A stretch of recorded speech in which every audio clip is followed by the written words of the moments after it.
Hello, everyone. Hi.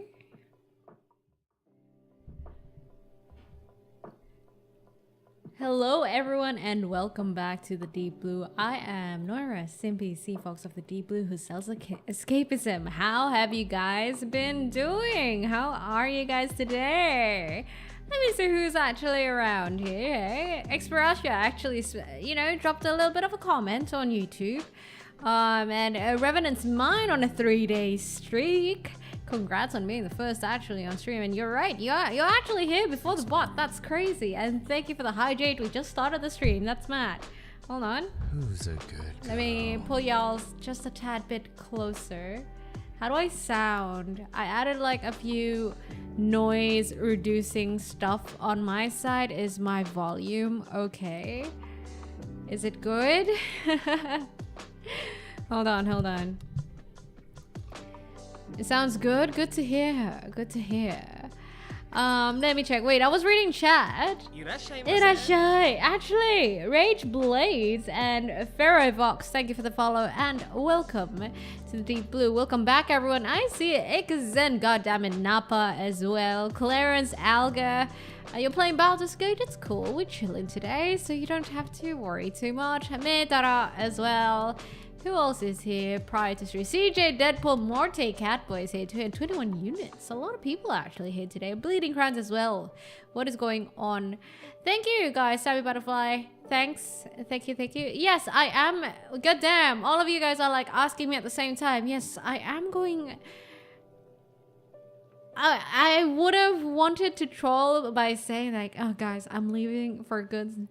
You know, slowly I'm leaving on a jet plane. Don't know when I'll be back again. I'd love to do that, but no, I'm just out for vacation for a tad bit.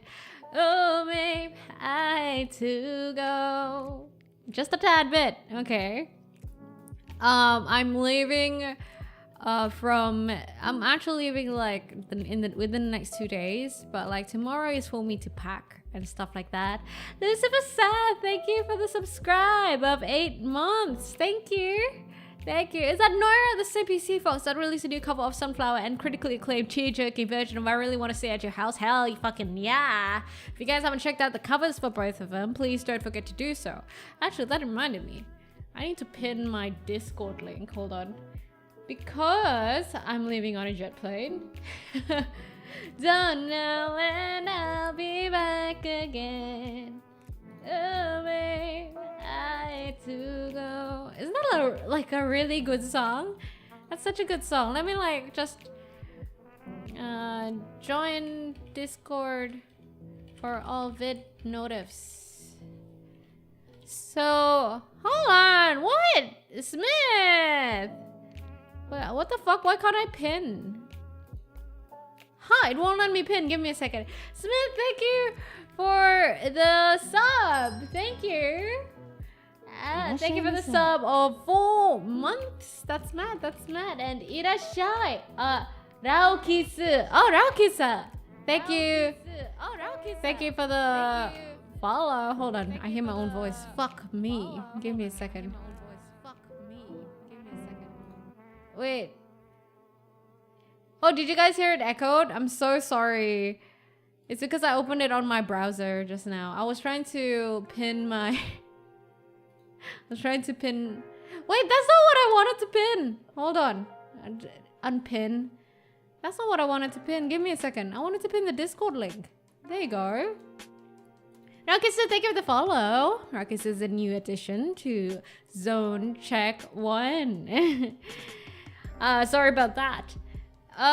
When you go on vacation, so I'm gonna actually be leaving in the next 2 days, and then I'll be back by probably like about the end of the month or like the start of the month. So are you guys gonna miss me? Noira the Scuffy Sea Fox. Shut up. If I'm not scuffing, I'm not a VTuber, man. I'm not a VTuber if I ain't scuffing. Right, you know this. You know this. Your singing is gorgeous. Thank you. I'm actually working on another cover as well. Because you guys are here, let me give you guys a little bit of an in. It's just be friends. Just be friends. All we gotta do, just be friends. Is time to say goodbye, just be friends. So you're hearing that from me first. I'm not even supposed to tell you guys, but we're doing that. So that's like an ode to all y'all's old Vocaloid fans, OG Vocaloid fans during the days of Megarin Luca. Yes. Yeah, it's quite the vacation indeed, because it's not just like for, you know, holidays and stuff like that. I do actually have to help out with some family stuff over there. For you guys who don't know where I'm going, I'm actually going to Australia, Sydney. Not for like just vacations. It's actually like I have to help out some family friends and stuff like that over there, like help them move houses and shit. So it's not particularly, isn't it crazy that I'm actually traveling to help people move houses? But like it's on top of a vacation, and I'm gonna be meeting a few of my old friends there. So yeah, that's happening. That's gonna be like for, technically it's like about what, two weeks? Let's see, I'm leaving day after tomorrow until like the start of the month. Yeah, it's about 3 weeks. 3 weeks. How she's avoiding work by going vacation. That's what escapism is, isn't it? How long is your vacation for streaming? 3 weeks. Are you guys gonna miss me? 3 weeks or almost 4 weeks of no stream. However, I'm gonna try to slip a stream in, but that's gotta be with the help of Manager-san. And if anything, that's gonna be like, you know, just like a just chatting stream. So I can't be gaming because obviously I can't bring my PC on my travels. I'm only gonna bring my laptop, which is mostly gonna be for work. However, listen to this. Listen, Wanderers. Right? Even though I'm gonna be gone for a tad bit, right? I have prepared a whole ass catalog of videos so you guys won't miss me. Always remember this. When you guys miss me, remember that you can actually find me on YouTube. I put out a lot of stuff there. Yeah. So I'll put out I don't know, should I put out the Armored Core VOD? I don't think I'm doing that. But however, I do have like, I'm gonna be uploading like 2 videos, like long videos per week. And then I'm also gonna be doing 2 shorts per week. No, and this is also plus 1 clip per week. So like a total of like 3 videos on YouTube per week and 2 shorts on YouTube. So if you guys miss me, look for me on YouTube. Do Assassin's Creed.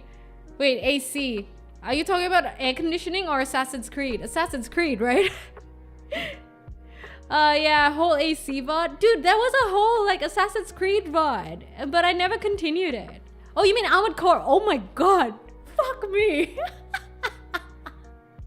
Because there was actually also an Assassin's Creed VOD. You know, that was around. Shut up. I know I was just talking about it, but my mind was wandering elsewhere, okay? you have my daily coffee? I did. But today I have been like traveling a lot around the town. So, you know, a lot of things have happened. What does TF2 stand for? I think that's a trap. That's a trap right there. But yeah, I will be uploading like 3 videos per week and also 2 shorts per week. And that's why I encourage that's why on Twitch pinned you can see my Discord link there. That's why I put it there, because that's where you can get all the notifications, and people on Discord, on my Discord, can testify that my Discord is not spammy, aka you can pick the kind of notifications that you like. So think about it this way: my streams are replaced by videos on YouTube, so just find me on YouTube. If you haven't followed me on YouTube yet, look up Noira vtuber and follow me there. And I also have like a few news. I have some stuff to tell you guys too. The 3 meanings of AC: Assassin's Creed, air conditioning, and armored core. Yes, exactly. That's a very apt description of all that. Ask more questions, chat. It's working. She's getting flustered. Fuck off. I have such huge problems just like trying to juggle everything. The stream just started, guys. It's just like, it's only 16 minutes into the fucking stream, man. Like 10 minutes, even. Nobody, wait, do people actually say Animal Crossing as AC? In between Assassin's Creed and Armored Core, there lies the legendary, vaunted, exalted Animal Crossing. In between Assassin's Creed and Armored Core. Okay, cool. Yeah, I don't think anyone calls Animal Crossing as AC. But Armored Core video, VOD, sure, I'll upload it. I think I'll find a day to upload it. I'll upload it on like a Friday so you guys can watch it over the Fridays, hey? But also, I want to tell you guys that since I've quit my job, one of my jobs, not all of my jobs, I've quit one of my jobs, I have truly been much more creative nowadays, and ideas come to me like, you know, wild Pokemon in the bushes. They're so quick to come. And I think that's good, because I keep on getting a lot of ideas and like stuff I want to do for you guys on stream and also on YouTube. So I'm gonna be actually spending a lot more time on YouTube as well, because I don't know if you guys know, but like streaming, depending on how busy you are IRL, streaming is tough to maintain in general, right? That's why I've only streamed like 3 times a week. And the least I could do is like stay consistent, right? For those 3 times per week. But like 3 times is also still very much little compared to like other streamers. 3 times per week, 3 hours per week. It's very, it's 9 hours per week, but it's still very non-significant compared to other streamers. And the thing is, I don't think I could ever expand from that streaming time and duration, just because of my IRL obligations and my general lifestyle. Surprise, surprise, outside of streaming, I'm quite a normie. I still have a lot of social obligations, familial obligations, and just obligations and like chores in general. So I figured that I want to at least be more of a YouTuber, you know what I mean? Like upload more stuff on YouTube, and then you guys can also catch me on stream. But like when I'm not on stream, you guys can find me on YouTube, right? Are you saying giving yourself more time to yourself helps your mental health and allows you the energy to be creative? Say it isn't true. Oh my god, I know, right? Oh my god, babe. Last time, like, I swear, I worked 2 jobs for like, what, 2 years? No, not even 3 years, babe. 3 years. And oh my god, let me tell you, like once I actually stopped one of those jobs, like so much free time, even though I'm still like working 1 job, but losing one of those jobs out of 2 changed my life. I'm sorry. I don't know why I brought that accent out. Financial side, do you need to budget how you can cut some income? Yeah, one of the major things about like cutting off one of the jobs is, of course, the income. It's not non-significant than the amount of income that I've lost. That's also why I've started like budgeting for streaming in general, which means that I won't be able to release music as often as I would like to, because back then I actually even planned like one song per month, but I wouldn't be able to do that because actually with VTubing, I think out of all the operational stuff that I do, like editing and making content and stuff like that, the most expensive is actually making music. So I still do that, but I think I'm gonna make it more of like a project based and hopefully like crowdfunded. Like you guys can help out because it's so fucking expensive, man. Music, I told you, it's like pretty much TLDR at least $500 to make a music video. So we'll cross the bridge once we have to, but that's what I have in mind. 60 hours a week for a month, and it was like, nope. Yeah, dude, and can you imagine? I've done it for like 3 years. And thank you for the head rub. The one reason I could actually do that was because my 2 jobs weren't particularly physical. It was more of the mind and problem solving and critical thinking, but that's also like the reason why I have lost all sorts of brain capacity and creativity outside of work, and I felt horrible for like so long and uninspired. And then I quit my job and it's like, oh, it all came back to me and it feels amazing. And that is also why I am elevating my content. Whee! You want to know what I'm gonna start to do? So I am thinking of starting this section on my YouTube channel called Just a Blob, a video essay series. Isn't that fun? So it's gonna be like Just a Blob is gonna be like a video essay series. It's gonna be released like once a month. I hope that can work. It's gonna be more of like just life, personal growth sort of perspective, you know. So you're gonna hear me rant about, oh yeah, I did this in life and I learned this, that kind of thing. So it's more like personal growth, self-development, but blob. I'm really excited for that because I also used to be an avid blogger, believe it or not, and I love talking about those stuff, like musing about life in general. If you guys haven't noticed already, if you guys tune into my stream a lot or often enough, you guys will know that I talk about life a lot because musing about life to me is quite intriguing. I would love a job where I am problem solving. Yeah, but it's tiring after a while, you know? The brain gets really churned out. Can't quit a job that takes your life. If you start a sentence with one fact, people are more likely to read it. Oh my god, that is so true. I got baited. Is this a bot? What's a bot? Amani, what's a bot?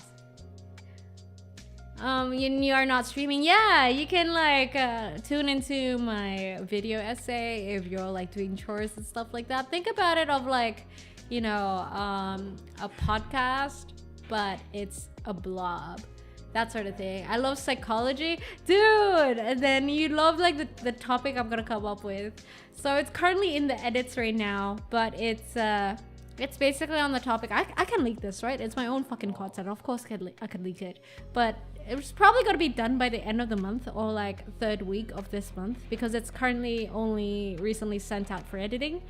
But this one's gonna be literally about what I just talked about earlier, about me working, about sometimes you can't be productive because you're just too fucking busy. That's gonna be the general topic of the one that's coming up. So I'm excited to share that. Have you ever seen a VTuber do a video essay?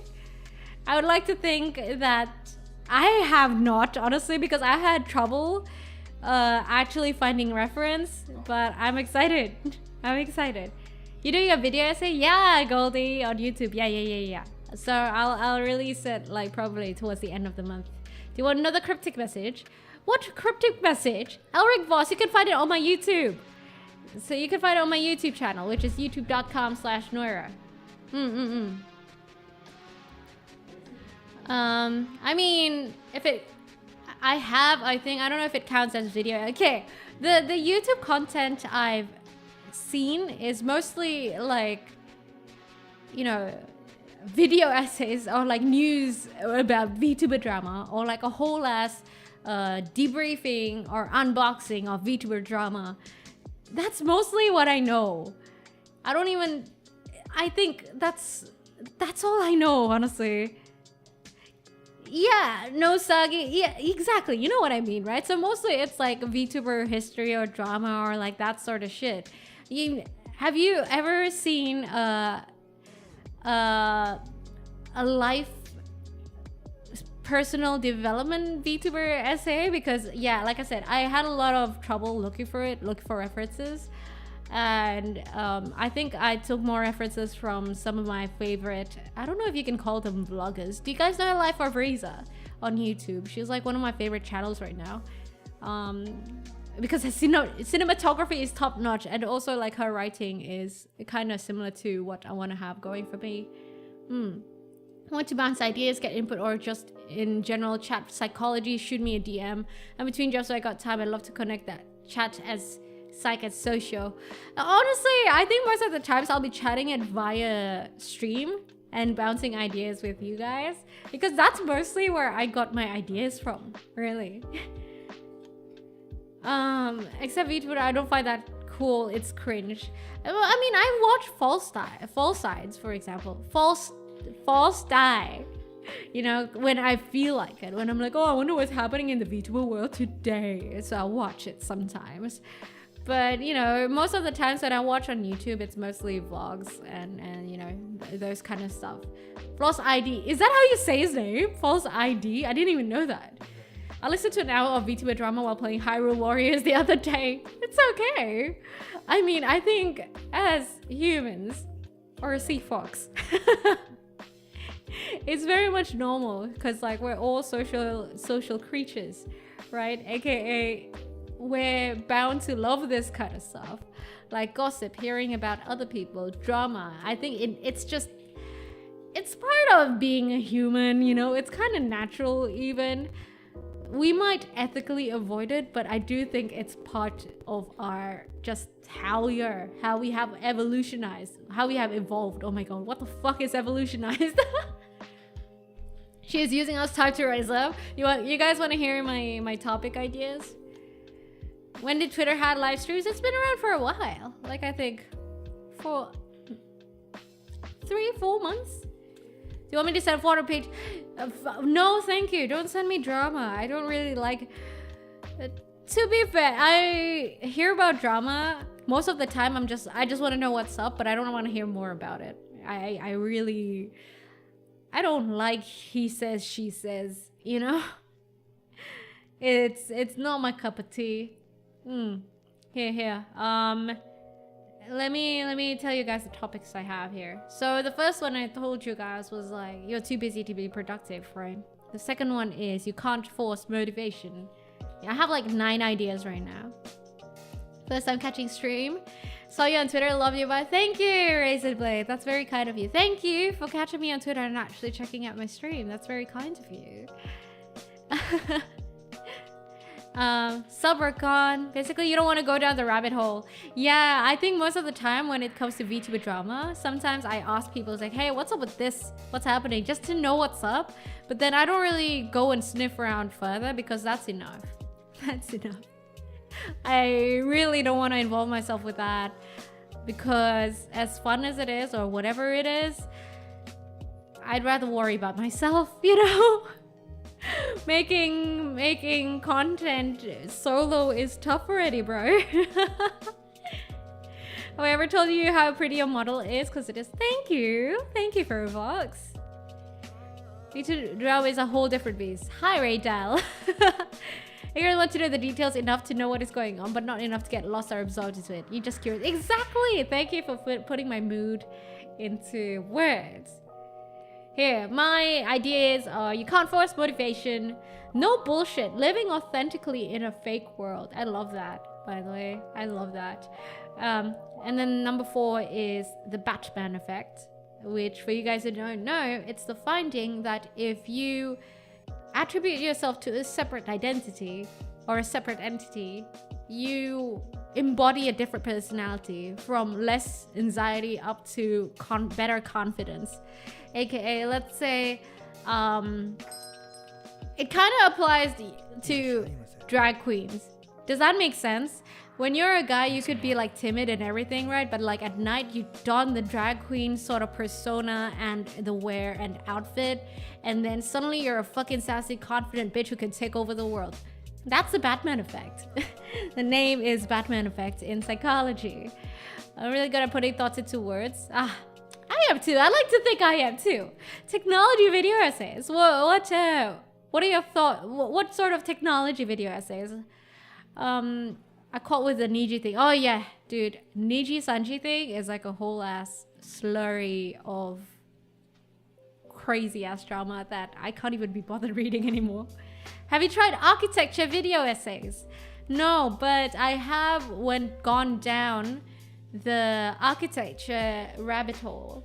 Orestes, by the way, thank you for the follow and welcome to the Deep Blue and have a good one, Loki.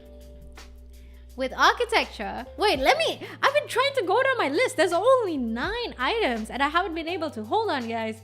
Okay, number 5 is the Benjamin effect. Not the Benjamin Button, I don't think so. Wait, was it even called the Benjamin effect? Basically, it's the fact that if you ask someone for help, suddenly they're nicer towards you. So if you ask someone for a favor, it's actually it condones kindness. And suddenly they treat you better, you know? I think it's called the Benjamin effect. I might have written it down wrong.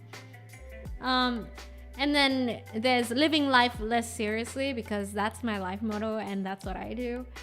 Feeling productive but useless at the same time. That's a topic. And also number 9 is it's okay to be boring. Those are my 9 ideas that I have right now. And I'm excited to explore them. Technology as in weapons or PCs. I actually don't mind. I've nerded out about PCs before.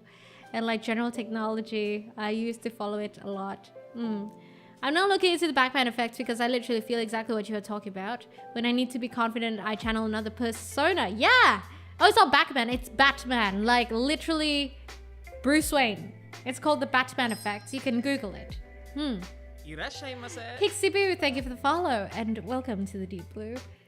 Like different personality on every group of friends. Yeah, that's like, I think that one refers to living genuinely in a fake world, because I think people put too much focus on the fact that, oh, you're so fake, when bitch, literally I have so many circle of friends and I have so many uses of different personalities. Technically it's not being fake. I think everyone technically has a different facade depending on the people they deal with. For example, me in front of my family is different to me on stream, is different to me at work, is different to me with my friends, you know? And I don't know. Yeah, I haven't fully unpacked that topic yet, but I thought about it once and I just jotted it down first. Yeah, thank you. So these topics are interesting. I'm excited to explore them too. Hopefully, when my first video essay comes out, you guys get to give a little feedback on that, yeah? The trick coming from 29-year-old is to learn your authentic default self and find a circle of friends who accepts that true authentic you to allow you to socially decompress. That's true. Because not being yourself is tiring, right? Of course. I mean, that's why a lot of VTubers also face the problem of like... So we've talked about the Batman effect, right? AKA taking on a persona, which is technically what is... It would be a lie if I said that VTubers don't make use of this Batman effect, okay? Like who you are IRL versus when you're streaming. It doesn't even have to be like as a VTuber, just you as your streaming identity or entertainment identity, whatever it is. Versus your IRL self. There's a lot of VTuber drama happening because sometimes there's parasocialness involved in streaming, right? Because of how candid it is. You spend a lot of time with chat, you know, streams can go from up to 3 hours to like 6 to 8 per day, and then like to what, 4 to 5 times a week. That's even more often than you see your family a lot of the times, you know. So sometimes there's a lot of parasocialness involved. And then some people get uncomfortable because suddenly their streaming persona sometimes can even feel they have trouble detaching from this streaming persona. They're like, wait, am I one of the same person or am I like different? That's usually how a lot of drama actually sprouts up. I noticed it's more apparent in VTubing. Streaming, like IRL streaming, not so much, or maybe I don't know. But I think it happens more in VTubing, mostly because of that. Because some people haven't decided how detached they want to be from their streaming self. Like for me, I've told you guys a few times before, or mentioned it actually on stream, that I'm pretty detached. It's not that my personality is different IRL compared to like my streaming persona, but I do consider me, the Sea Fox, as pretty much like a separate identity. Not an identity, but entity. You know, for example, if I appear on Rule 34, that's my VTuber appearing on Rule 34, not me. that kind of mentality, you know. But not everyone is like that, or a lot of people are like very much undecided on that. How does it social life? Can't treat everyone equally. Exactly. Learning my long time friends do not allow me to be 100% silly self. Gotta tone it down like 30%. I mean, people change too. That's also a thing to consider, right? Some people would have accepted you maybe 5 years ago at 100%, but like shit has happened, so maybe they now they only have the capacity to accept you at like 50%. It happens. Oh, by the way, thank you RMV4G for the follow, and welcome to the Deep Blue. You also talk about the effects of imposter syndromes on VTubers, considering some ex-Niji Sanji talked about experiencing that at the company. Imposter syndrome, that's something everyone goes through every day. The key to imposter syndrome is really just fake it till you make it. I've experienced imposter syndrome a lot, and what I do is like you just keep on going. You just gotta be stubborn with it. Like if you're given like a platform, right, and you don't think you can perform, then keep trying, bitch. Until someone calls you out. If no one's calling you out yet, then you're probably doing fine, you know. That's me. That's how I deal with it. I just keep on being stubborn with it, you know. Lately been wanting to VTube for the sake of teaching others and being taught by others. People also, I mean, people VTube for a lot of reasons. I would think, I mean, if you want to try VTubing, try it. You just start from PNG tubing. Oh, one thing that people forget often is that VTubing is streaming. AKA, if you try streaming and you don't like it, then you probably won't like VTubing. I get so attached to my name alone. I keep everything so streamlined and consistently branded. I couldn't let that go. Yeah, I mean, that's like your online persona, right? That's your online persona. And whether you are detached to it or not, that's up to you. What if I'm sick of faking it? Then you give up and you tell the people around you. I mean, it's not as bad. It's not that bad. It's not that bad. A lot of the things that we think are catastrophic are really aren't that bad.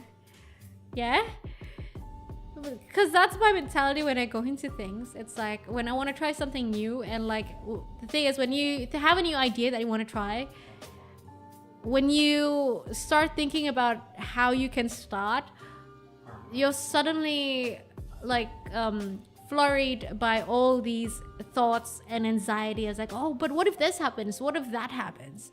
Usually what I do to combat that is I think, what's the worst that could happen anyway? I lose X amount of money, but whatever is lost, I get an experience, right? And I know at least that I won't regret it. So what's the worst that could happen? That's usually what propels me to actually try new things. And wait, hold on, my nose is itchy. And sometimes when you actually drill into the details of it, for example, let's say your goal for this year is to actually travel to Japan for like 1 week. And when you break it down with the budget, let's say you want to spend like, I don't know, what's a good number? $5K for that 1 week, okay, $5K. And then you count with the tickets and accommodation and everything, and then it adds up to 10K. And then you break it down further. It's like, oh, if I want 10K by the end of this year, how much income do I need to earn daily to save for this? If you break it down that way, you can start adjusting. Like, it's like reverse engineering somewhat. It's like you go top down. Okay, that's my goal. How can I achieve it? And then I counted how much daily income do I need with all expenses accounted for. Or that means that I need to save this much per day. What can I reduce to actually achieve that? That's also something I learned recently from reading the 4-Hour Workweek book by Tim Ferriss. So a lot of the things that we're afraid of are actually aren't that bad, man. Got Bike, thank you for the follow, and welcome to the Deep Blue. The key to imposter syndrome is to understand that not all pasta is the same. Yeah, I love penne, particularly penne. I actually very much dislike spaghetti. They're annoying. I am 100% authentic online to the point where I've annoyed others when I became more outspoken and they didn't respond well to my antics that I cultivated for speaking to people online. That's true. The like online and offline behavior is different as well. Because like, for example, some memes that fly online, you wouldn't say that shit IRL, you know? And sometimes even the humor that you adopt online versus the people you meet offline would be different. I'm in a unique situation where actually I can vibe with weebs and nerds and actually younger kids, but also like professionals and normies and C-levels. You know what I mean? So I have a lot of facades technically. Depending on who I'm seeing, I let them see a side of me that's relevant to them because I'm pretty sure they don't fucking care about the other sides yet. It really depends on how close you are, right? Is it really having like multiple identities? I don't think it's that. Rather, it's like you're not covering, but you're just exposing what's relevant to them, or like you're choosing what to expose depending on the kind of people you're talking to, right? And nothing is wrong with that. Nothing's wrong with that. The what ifs are what always bothers us, don't they? Yeah. But usually once you actually break down and act on the what ifs, it's not that bad. What's a Celentani pasta? What the hell? Celentani? Oh, ramen is good. Oh, those are called Celentanis? The mac and cheese pastas? I didn't know they were called Celentanis. What the hell? Looping thoughts are a big side of OCD, which is a very common mental issue. Think you didn't... Wait, I'm skimming through chat. It's called being a social chameleon. I am the same. Yeah. And people are actually surprised that I'm an ambivert because of it, I think. I don't even know, man. I don't even know if I'm actually an ambivert or not. I mean, if I vibe, I vibe. If I don't, I don't. A lot of the times I like staying at home too. Maybe that's the side of me that's very much an ambivert. Like, I really enjoy staying at home because even left to my own devices, I have a lot of things I want to do. Like making content, making music, writing music, that sort of shit. And as I actually grew older, I've appreciated that more. Just enjoying self-time and exploring the things that could be with just my mind and creativity. Creating, really. I don't act the same to all group of friends. Yeah, it's normal. I do think it's normal, but like for some reason, I think when you watch like what, I don't know, rom-coms or something on TV, on media, a lot of people are like, oh yeah, you fake bitch, you know. I was like, it's not really being fake. I'm just not showing you some sides of me, you know, because why? Why do I have to show you all of me, bro? What do I owe you? Choosing mask of the day. Want people around, but I get real non-verbal when I get tired and want people around, but just do not have the energy to reciprocate all the time. Same, that happens to me too. Like those energy crashes you have mid-conversation, those are the worst. Usually to combat that, I drink. I have no idea if I'm ambivert, extro, or introverted. It doesn't really matter, does it? I think us as humans, like the human brain just loves stereotyping in general, or like simplifying things and categorizing things because, well, apparently, according to the book Sapiens, listen to the amount of books I'm actually referencing. I sound like such a fucking nerd. According to the book Sapiens, or the going theory is that, no, it's actually not Sapiens. I believe it's from some neurologist or something saying that it happened from evolution, aka the human brain evolved from like hunter-gatherers and stuff like that, right? But now, and when you're a hunter-gatherer, within the face of danger, you have to quickly decide whether you're supposed to the fight or flee sort of reflex, right? And to make that decision, usually your brain simplifies a lot of things. Like they see green, they assume it's probably a tree, you know, that kind of thing. So it's kind of, or they see blood, they see blood trail, they assume danger. That is simplifying. It also like carries down to stereotyping and stuff like that too. Was it a Malcolm Gladwell book? Maybe it's a Malcolm Gladwell book. So it's within human nature or through evolution that you know, all this simplifying of things happens. And people, that's why once you realize that people just love labeling things in general because it's human nature from evolution and shit like that, you're like, oh yeah, sure. But then you also learn to kind of just be like whatever with it, you know? you realize that all these quizzes that you take online are just, you know, cute hobbies that people like to do. Sure, like look at zodiacs and stuff like that, okay? But hey, you know, if people enjoy it, so be it, right? I mean, you have one life to live. So enjoy what you like doing, be it zodiacs and stuff. To be careful, if you get used to drinking to overcome your using social energy or body brain does not have. Every hour you push yourself, you are using double to triple. Oh, that makes sense. That's why I have crazy hangovers, maybe. I haven't drank for a while, by the way. I'm back from the meantime. How's it going? It's going good. We're just chill talking, Clarence, and actually, I don't know.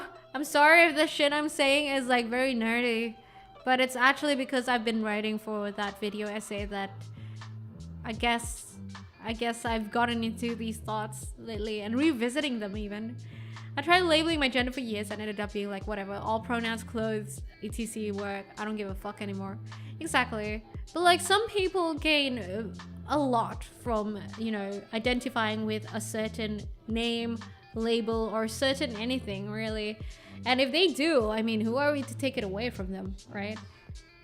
I've mentioned this previous history before, but like when I was younger, I don't know if you guys have noticed, but like I'm not the most feminine, right? I think if anything, I'm very much tomboyish. When I was younger, I would only wear guys' clothing, and I wished so many times that I was a guy.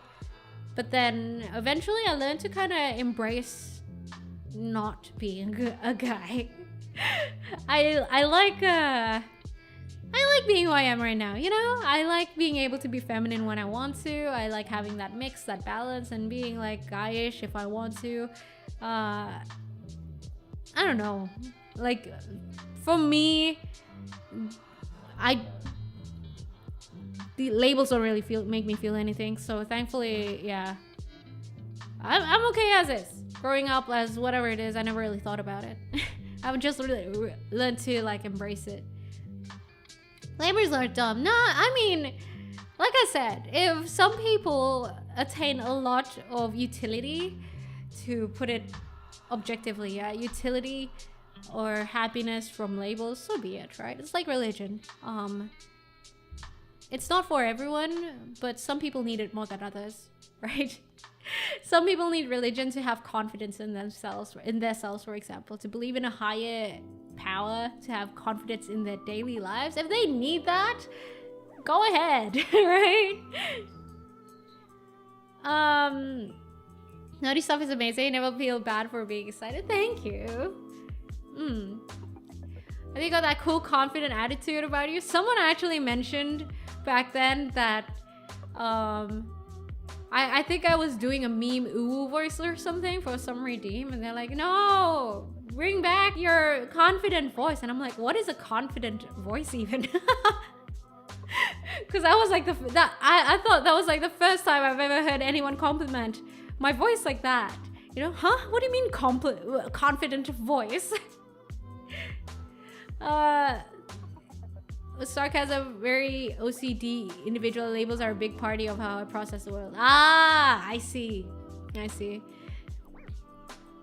Cover sexy on S and voice. Stop. You guys are complimenting me too much.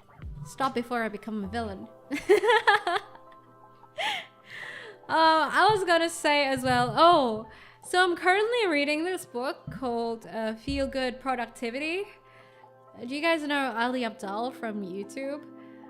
So he recently released a book, Feel Good Productivity. Basically, TLDR, he says that to be more productive, sometimes you need to feel better about it, aka incorporate make it less painful, basically, or even make it fun if possible.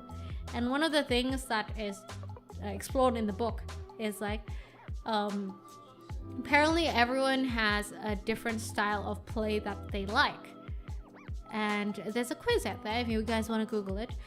So try incorporating that play into the work that you're doing or the work you have to do. For example, I believe there are a few play types. There's the director, there's the creative who likes making things, there's the person who likes competition, I believe, and then there's physical activities. Basically, discover your play style and incorporate that into your work. I took the quiz. You guys can look up the quiz, like finding your, was it play, your type of play or something? Hold on, let me Google it. Quiz type of play.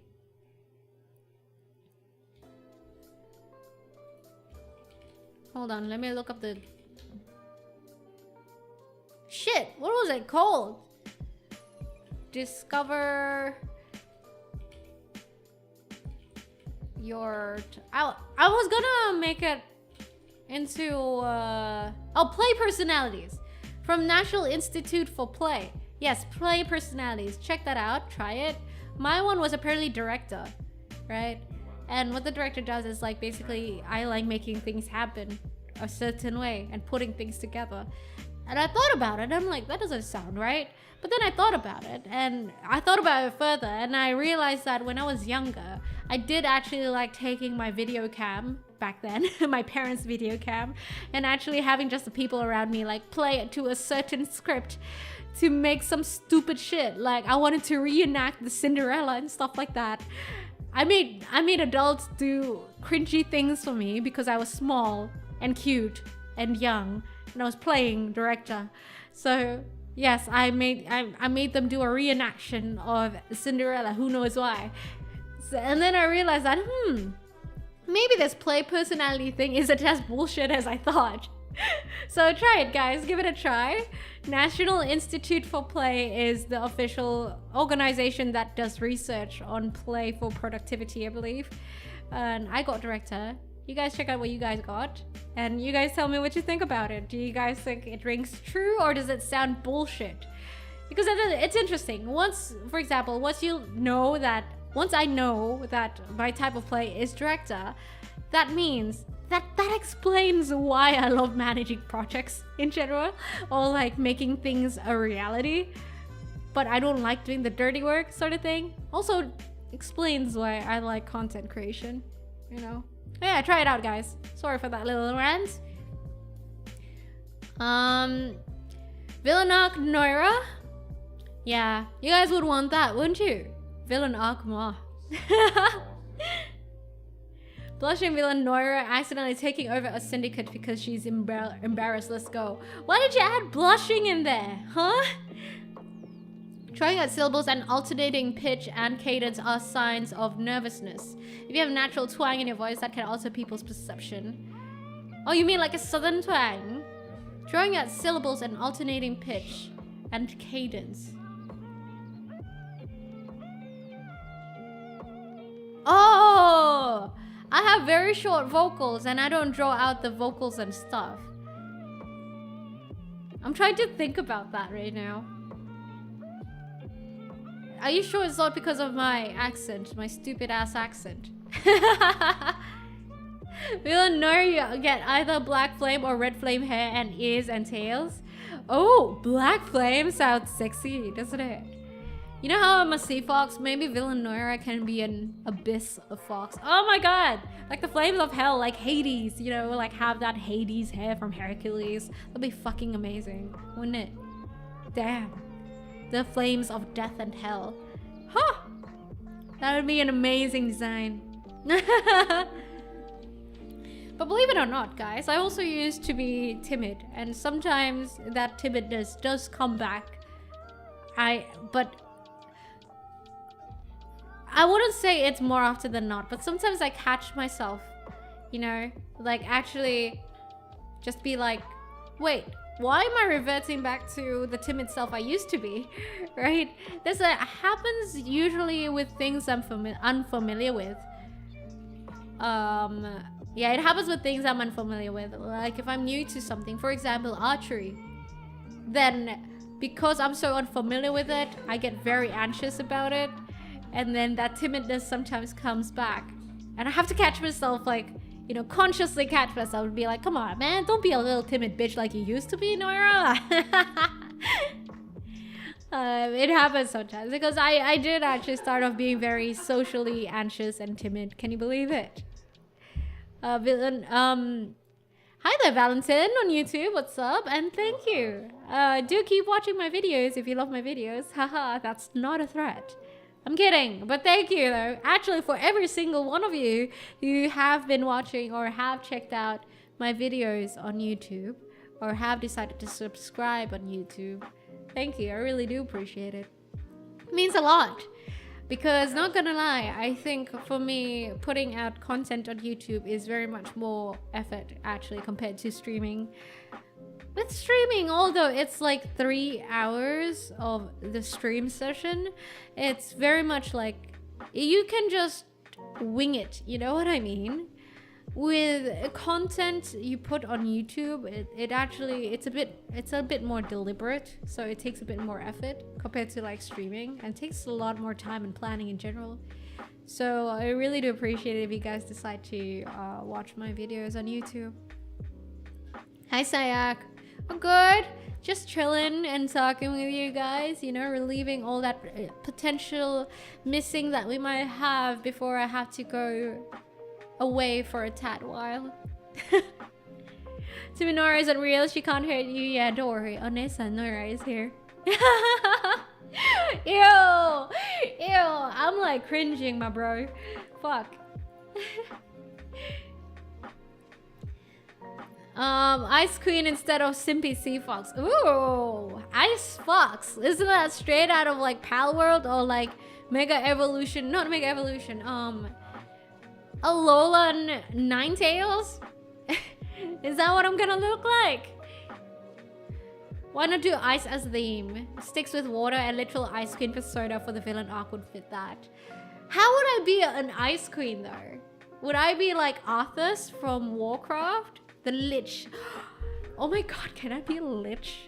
Lich Fox? Lich Ice Fox. I want to be like Arthas. I want to fucking dominate over Northrend and have like a fucking skeletal dragon. I would love that. and like just command an army of Lich. That's amazing. Well, watch actually sounds interesting. Thank you. Thank you. Good kind of yapping. You guys are always so kind, man. Sea Fox cannot freeze very easily because of all her saltiness. Yo, salt actually helps water freeze faster. Or at least I've seen a video of it. At least. I'm actually not sure what that has to do with the temperature of freezing. But I remember there was this thing, I don't know if it's myth or not, but I remember watching it. Apparently that salt helps water freeze faster. Can someone fact check that? Streaming is a bit more free-flow, meanwhile making videos is definitely a bit more effort. Yeah, definitely. So it's a bit more harder to pull off. That's why I think the barriers to entry... Look at me talking like an economic capitalist bitch. But like the barrier...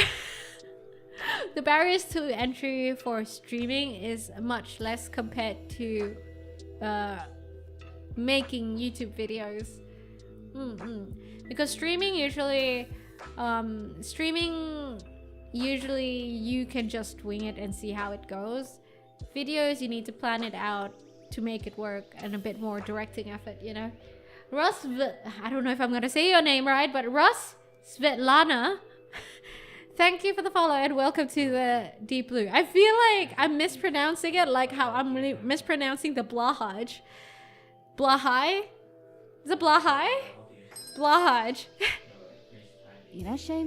Mirzam, thank you for the follow and welcome to the Deep Blue. I thought salt helps boil faster or something. What? Doesn't salt help freeze faster? Could always default to bleach. Sure, bleach. Wait, is it actually boil? Are you sure? When salt is dissolved in water, it lowers the freezing of water. See? I'm right. Wait, I'm right? Am I right? Oh, lowers freezing, aka it slows it down. Oh, you're right. I think the thing that I actually watched was salt melting water or making it become water. Yeah, you're right. Thanks, chat. Thanks. Blaha. So it's Blaha, not Blahaj or Blahai. Blaha? We pronounce it right? Thank you. Thank you. Good morning. Good mythical morning to you, Mystic Samurai King. I'm Mystic and I play Genshin Honkai Star Rail and Yu-Gi-Oh! Master Duel. Got down for a tad bit. I thought you were like a very Hoyo person until you mentioned Yu-Gi-Oh! How are you, Mystic? Me when I spread misinformation. Nah, but it's good to know. For some reason, I remembered salt actually helping with the freezing. Use salt to melt snow. I wouldn't know. I haven't seen snow for like very, very long. Got joking for that National Institute of Play. That means you're like joking around. That means you just need to joke around more when you do work. You know, for example, if you're in customer service, this is like apparently how it was advised to be used. If you're in customer service, then joke around a bit. If the rules allow you to, joke around a tad bit. You know, with your customers on the phone. It's like, yeah, then you can make use of your play, and then basically your work life will be a tad bit better. You work from home alone, but it doesn't mean that you can't incorporate your play into your work, you know, your daily life even. Seeing it in you, I'm doing good too, Mystic. Just having a nice chill chat with all of y'all. Actually, let me drink some water, yeah.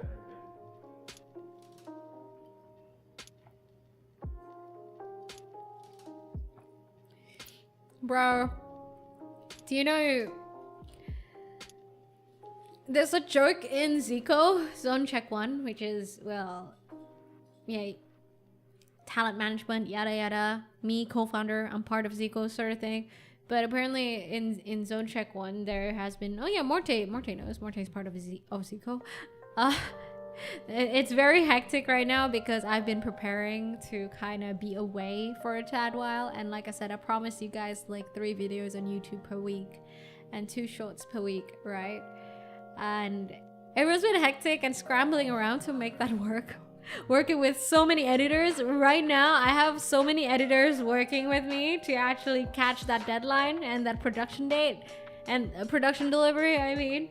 It's so hectic on Zico right now. I feel bad for everyone in Zico. But you see, I mean, it takes a lot of planning to make YouTube work, man. Noira, I was wrong. The Nordic pronunciation is blowhigh. Blowhigh. But since IKEA is a Swedish company, it is pronounced blow. Like you were saying hi with a J at the Blahaj. Blahaj? Am I saying it right? Blahaj. Blahaj. Blowa. You guys are like giving me 3 different pronunciations.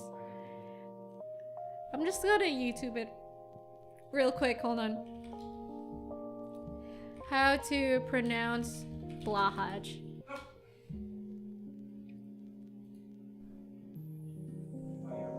pronounce this name, the name of a blue What? shark from...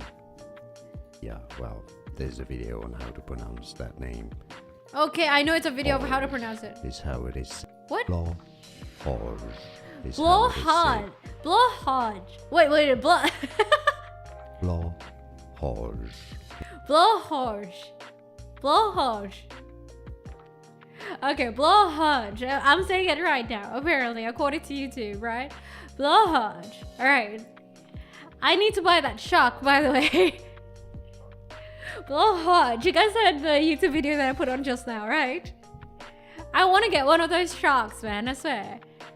Then, are they sold out? I went to my local IKEA and it's around. I don't think it's sold out. I mean, it might be sold out in some places, probably because it's so fucking cute. And probably, I reckon every shark VTuber has probably bought it. It's such a cute doll though, for real. It's such a derpy shark. I love it too. I hope that soon they will have like its cousin, the hammerhead shark. You know, so the blowhard will have the hammerhead cousin. That'd be super cute. I'm in the middle of nowhere, Maine. I don't know. Do you guys have a lot of shark VTubers? Those sharks are extremely popular. Good luck getting one. Dude, we have like a whole fucking crate. Like the whole crate is, the stack is full over at my local IKEA, the blowhard. But yeah, I want to get it just because I think it'll be a cute thing to hug to sleep. It looks very comfortable to hug to sleep, actually. But you know, I've moved out for a while, right? But I feel like my place isn't fully unpacked yet. You guys who have moved out, as in moved out twice, yeah? Because I say twice because there's you moving out from your family home to whatever you moved out to. And then there's you moving out from your own settlement to another own settlement of yours. That is a lot of work. Thank you for the head rub, Debt Night. It's so different. I'm actually surprised, like the amount, the actual difference there is between moving from your family home to your own place, and then from your own place to another one of your own place. It's so different. I feel like even now it's been what? I moved out in February, right? February, March, April. Almost like 2 months, and I still feel like I haven't fully unpacked. Like everything technically is unpacked, but you know, like when you haven't or couldn't be bothered deciding where to put the little shits in your house, or what do you want to do with them, or like where do you want to place them, where it would be nice to place them. I still have a lot of that like lying around in my house, and I don't know what to do with it. I got a cute ender hydra to cuddle with. Ender hydra? Wait, like Enderman? Minecraft? I got a Pikachu and some other stuff. I have a Mickey Mouse from Tokyo Disneyland. It's very cute. It's the 21st anniversary Mickey, I believe, or 20th. It's very cute. The Christmas version of it. I live with a single roommate and we are honestly very content. I bought so much stuff, so much a year ago, but the apartment feels like a home. It's my safe space. That's good. That's what I felt too. But like I moved out and then I suddenly felt like, oh, god damn, why do I have so much stuff? Every time you move out is when you realize that consumerism is a true problem. Capitalism sometimes is a big problem. Not because of how it is economically, but like just how enabled we are to spend nowadays. You know, consumerism is a big problem. It's so adorable and pretty. I can toss a pic in the Discord. Oh yeah, toss a pic. Hi there, Private Akira, reporting from Malaysia. What's up?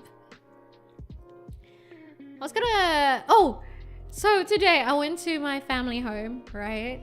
And I was like looking and rummaging through my stuff because I was looking for something to bring on my trip, I believe. And I was rummaging through one of my old drawers and I found Pokemon. Oh no, so I met my nephew there, right? My little nephew, the 8-year-old that beat me in Smash. You remember him? The 8-year-old who beat me in Smash with Kirby. Yeah, so I met him and he was like, oh, auntie, look at my Pokemon cards. And I looked at his Pokemon cards and I was like, oh, that's pretty cool. Wait, I think I have Pokemon cards. So I went downstairs. I went to my room, my old room, and then I opened like one of my old drawers, took it out, and I found like 6 Pokemon cards, holograms. I used to have a lot of Pokemon cards, but I think I only ended up saving the holograms of the pretty ones. And I had off the top of my head, there was a Vaporeon, Gyarados, Mewtwo. Wait, I'm trying to remember. Raichu. There were a few more. I have it outside. I can't be bothered getting it. But like, there's like 6 holograms, right? And I took it out and I told my brother, yo, you want to give this to your little nephew? Right? Little nephew. I meant, you want to give this to your kid? And then I was like, yo, hold on. Have you ever checked if these have prices? And he checked on the internet. And apparently like some of them are still like 800 bucks. And I'm like, what? Excuse me, these Pokemon, but the minted ones are like 800 bucks, right? Apparently the non-minted ones are like, let's say about 50, 70 bucks and stuff like that. But those hologram cards that I had still were worth about 40 to 70 bucks each. And I'm like, what the fuck? You know what? Never mind. I'm sorry, little nephew. I'm going to take this and I'm going to sell it. So I have those cards right now outside. They're very pretty. I do have the Vaporeon. And the thing is, what's crazy, I believe, is, you know, they have the little counters on the bottom right of the Pokemon cards, the OG ones. So I think my Vaporeon was like 10 out of 64. I would assume that's like, that means it's like the 10th quantity out of the 64 that totally has been published. And I thought that was like fucking crazy. Isn't it? 10 out of 64? The first gen? I thought about it and I'm like, oh my god, how fucking old am I? I got that when I was like super young. My parents bought it for me and I saved it since. I pulled a $130 card a couple months ago. I almost peed myself. My brother was telling about how he got like free Mew Pokemon cards back then, because he attended the Pokemon movie or something, and then he sold them each for like 100 bucks. So he 150 maybe. So he easily got like 300 bucks from like 2 Mew cards. 10 out of 64 is the number of the card, not the count. Oh man! Such that Vaporeon was the 10th card art added, and there are 64 total Pokemon in that print run. No! You shattered my dreams, man! You shattered my dreams! Yeah, that makes more sense though. No, but the Raichu and... Hold on. I'm gonna grab the cards. Yeah, I'm gonna grab the cards. Be right back. Let me put a BRB screen real quick. Hold on.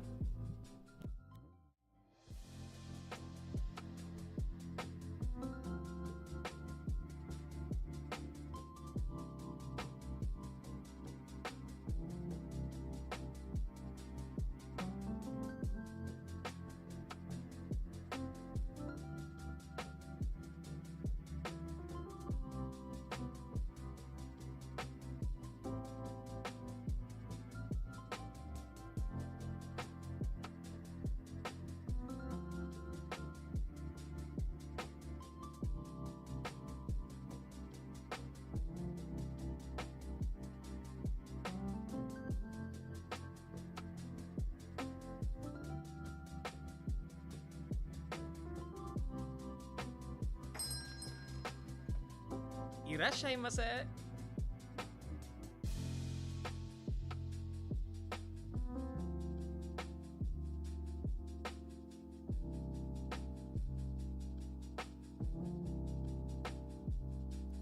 Irashai! Thank you for the follow, AX Alice, and welcome to the Deep Blue. Alright, I got my cards here. I'll take a picture of it on Discord. So guys, don't forget to join on Discord. I'll take a picture of him. Hold on. I'll line him up on my keyboard and take a picture for you guys to see on Discord. Yeah, if you guys want to see it, check it on Discord, yeah? Give me a sec.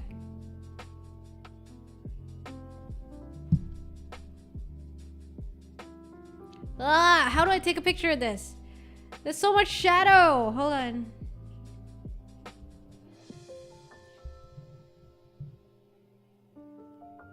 Okay, this should work. Looks very dark. All right, I'll send it to Discord anyway. I'll send it at the bar.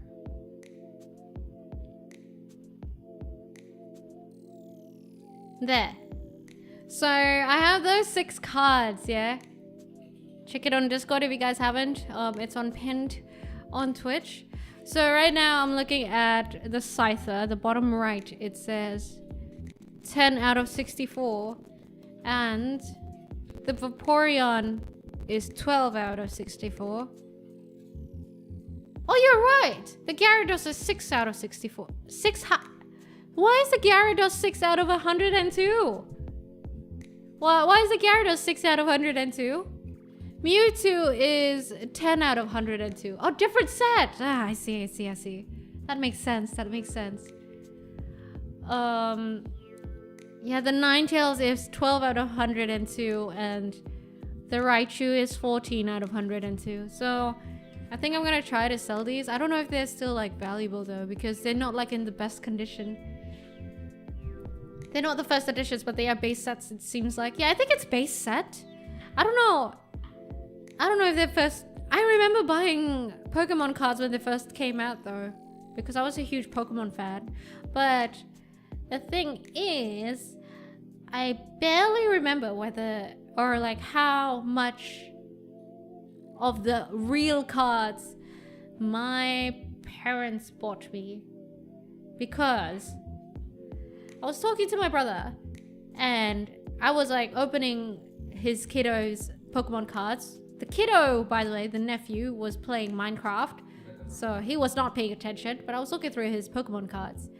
And there was like a bit that was like on this side, and I'm like, what's this? I asked my brother, and my brother was like, oh yeah, I bought him like cheap fake ones because he can't even tell the difference whether it's real or not, you know? He just wants Pokemon cards. He doesn't care whether it's actually legit, authentic or not. And I'm like, that's fair. And then that made me think, actually, I do remember I had a phase where I wasn't even sure like the cards that my parents bought me were real. I think it was like a smart combination between, okay, let's do like a 50-50, you know? I think my parents have also bought me like some non-authentic Pokemon cards and some authentic ones. I believe the ones that I took a picture of were at least authentic. Yeah, I'd like to think so. But I do remember, like I said, buying the Pokemon cards when it first came out. However, whether that was authentic or not is a question. But I know at least these hologram ones are authentic. I'd be able to tell if they were real. Yeah, condition affects price. So like that's my worry. I don't think it's gonna sell for that high. But you know, I don't know, man. The thing is, like, it's not as if I'm gonna keep them anyway. I mean, I have no use in keeping them. Like, I do have a friend who plays Pokemon cards and who collects Pokemon cards. I'll probably offer it to him and see how it goes.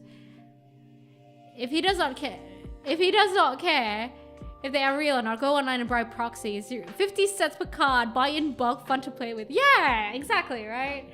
I now know what to buy my nephew when I come back from Australia.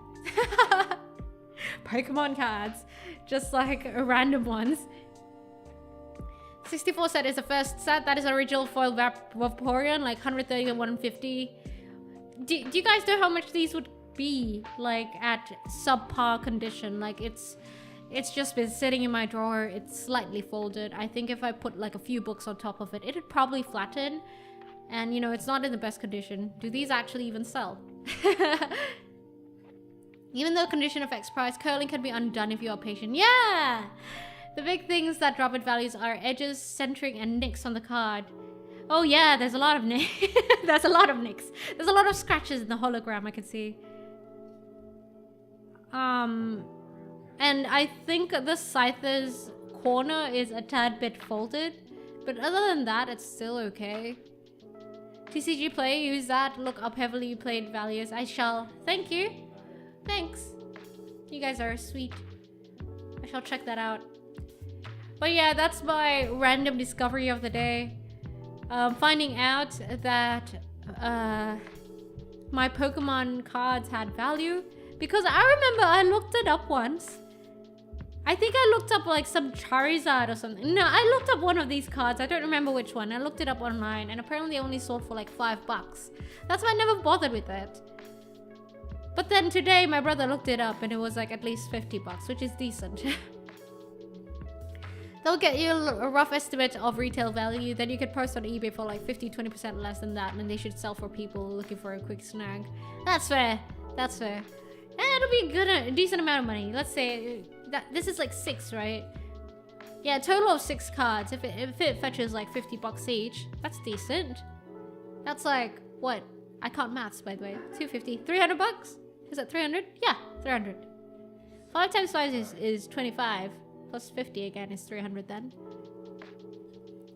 Store gives you 50% of the retail value in cash, so if you can sell for 70% of the value, you will get more than the store. Ah, I see. So it's better to sell online, right? And I'm off to work. It was a pleasure listening to you always. Thank you, Timere. Thank you for actually leaving out some time to tune into the stream before going to work. Have a good day at work. See, I love this. I love sending you guys off to work. I feel like I'm the person who you guys come home to, and I'm like, hi, okaeri nasai. Itterashai. You know, you go, yeah, itekimasu, and I go, hi, itterashai. And then you come home, and you go, tadaima, and I'm like, okaeri nasai. Gohan ni suru. Ofuro ni suru. Soretomo watashi. I have that homebody energy. Well, that depends. I do like staying at home, but also I like going out actually. Most of the times nowadays, I do like staying at home a lot though. I have a. It's nice. You know one of the other another favorite thing that I love watching on YouTube on top of video essays, it is homemaking videos. Like, you know those silent vlogs? Those vlogs where they just wake up at like 4, 5, 6 a.m. and they get ready or like tidy up their house or like just show what they're doing for the day. I love those vlogs as well. So that's also another. If you see my YouTube watch history, most of it it's that. Either that or I'm binging on some VTuber clips or VTuber videos. Of course you guys know those words. I would like rice, really? Over me? Hi Renjiro, what's up? But yeah, those kind of videos, vlogs. I have also considered doing vlogs, but that's another thing for another day because I feel like vlogs are a bit more effort compared to like video essays, but also, I think I enjoy doing video essays more. Oh wait, you did redeem an ara. Hold on.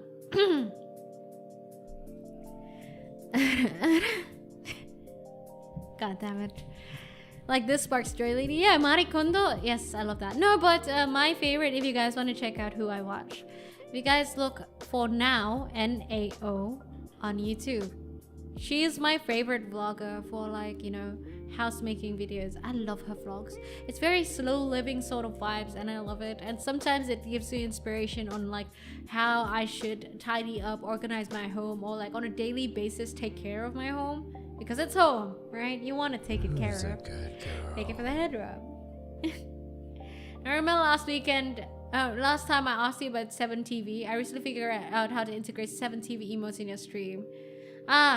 Okay, so about 7TV. I have talked with manager-san and management in general because 7TV is like kind of pretty much outsourced and we can't control what emotes get put in. And it's kind of risky for me to integrate into the stream. So hopefully you guys don't mind not having 7TV. You guys have my sub emotes instead. Because apparently there are some questionable emotes, according to management. Forum. Gonna have to save and redeem. God damn it! Check the bar. If you take pics like that, it should get rid of glare. I will literally do a price run for each card. Wait, let me check. Yeah, I'll take proper pics later. It's because like my streaming room is very much badly lit.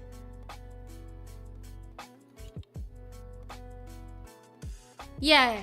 My room is badly lit. Don't worry. I'll figure out a better picture like later on. Oh, you do have the same Ninetales. I see that, Smith. I see that. Yeah, my room, my stream room it only has like one light. One IKEA light. It's very badly lit. You get lock permits. I know that from other streamers. I'll check it out then, because management did mention that they saw the emotes and they're kind of questionable, so they're like, I don't know if it's like the best idea for you to integrate them. I'll ask again. The real check is if they are hollow foils or shadowless foils. That is something you probably need to go to a card store for. I don't know, man. Should I bring these to Australia and just sell them in Australia? I mean, there are card stores around here, though. I could check them as well. Or I could... literally, my friend... Funnily enough, my friend is my neighbor, somewhat. He lives on, like, the upper floors of the apartment I'm at. No, not even upper floors. He literally lives above, which is funny. I find it so funny. Because, literally, if I hear, like, the stepping of fast footsteps, I know that's his kid. Upstairs, because he literally lives upstairs. He's like a floor above me. He's the guy who plays Pokemon TCG and actually collects them, so I'll actually ask him for some recommendations as well. Yeah, I'll ask Rev, no worries. 50% of value. If they are 500, selling on eBay 400 or even 350 is better a lot than 250. Yeah, for sure. Thanks, sir, for the advice. I did not expect that. I did not expect to get some expertise on these Pokemon cards. Damn, that's why it's cool, hey? Online communities are fucking cool. He'll mostly likely know how to tell if it's fake or not, yeah. Oh my god, I hope these aren't fake. It's gonna shatter my dreams #2. My dreams are already shattered by the fact that I thought that these would be like, oh, 10 out of 64 printed. And now, to find out these are fake, it would ruin me. Your community is filled with Pokemon card experts. Yeah, that's something I didn't expect to know. What the hell? That's something I didn't expect at all. But thanks, guys. I'm thankful. Actually, why don't you guys tell me? I've been talking about like the videos I watch on YouTube, right? What kind of videos do you guys watch on YouTube, eh? Why don't you guys tell me?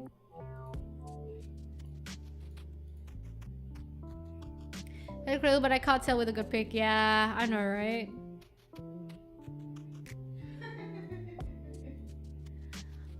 The shine on your cards. Oh, shine on my cards? What do you mean? That's just the hologram shining. Oh, maybe it's from the light. I'll take proper pictures, y'all. Yeah, I'll do it later. I'll do it later. Is it always right once again? Hope is the first step on the road to disappointment. I know! That's why to live a good life, you should have no expectations. Because without having expectations, that means you won't have disappointment.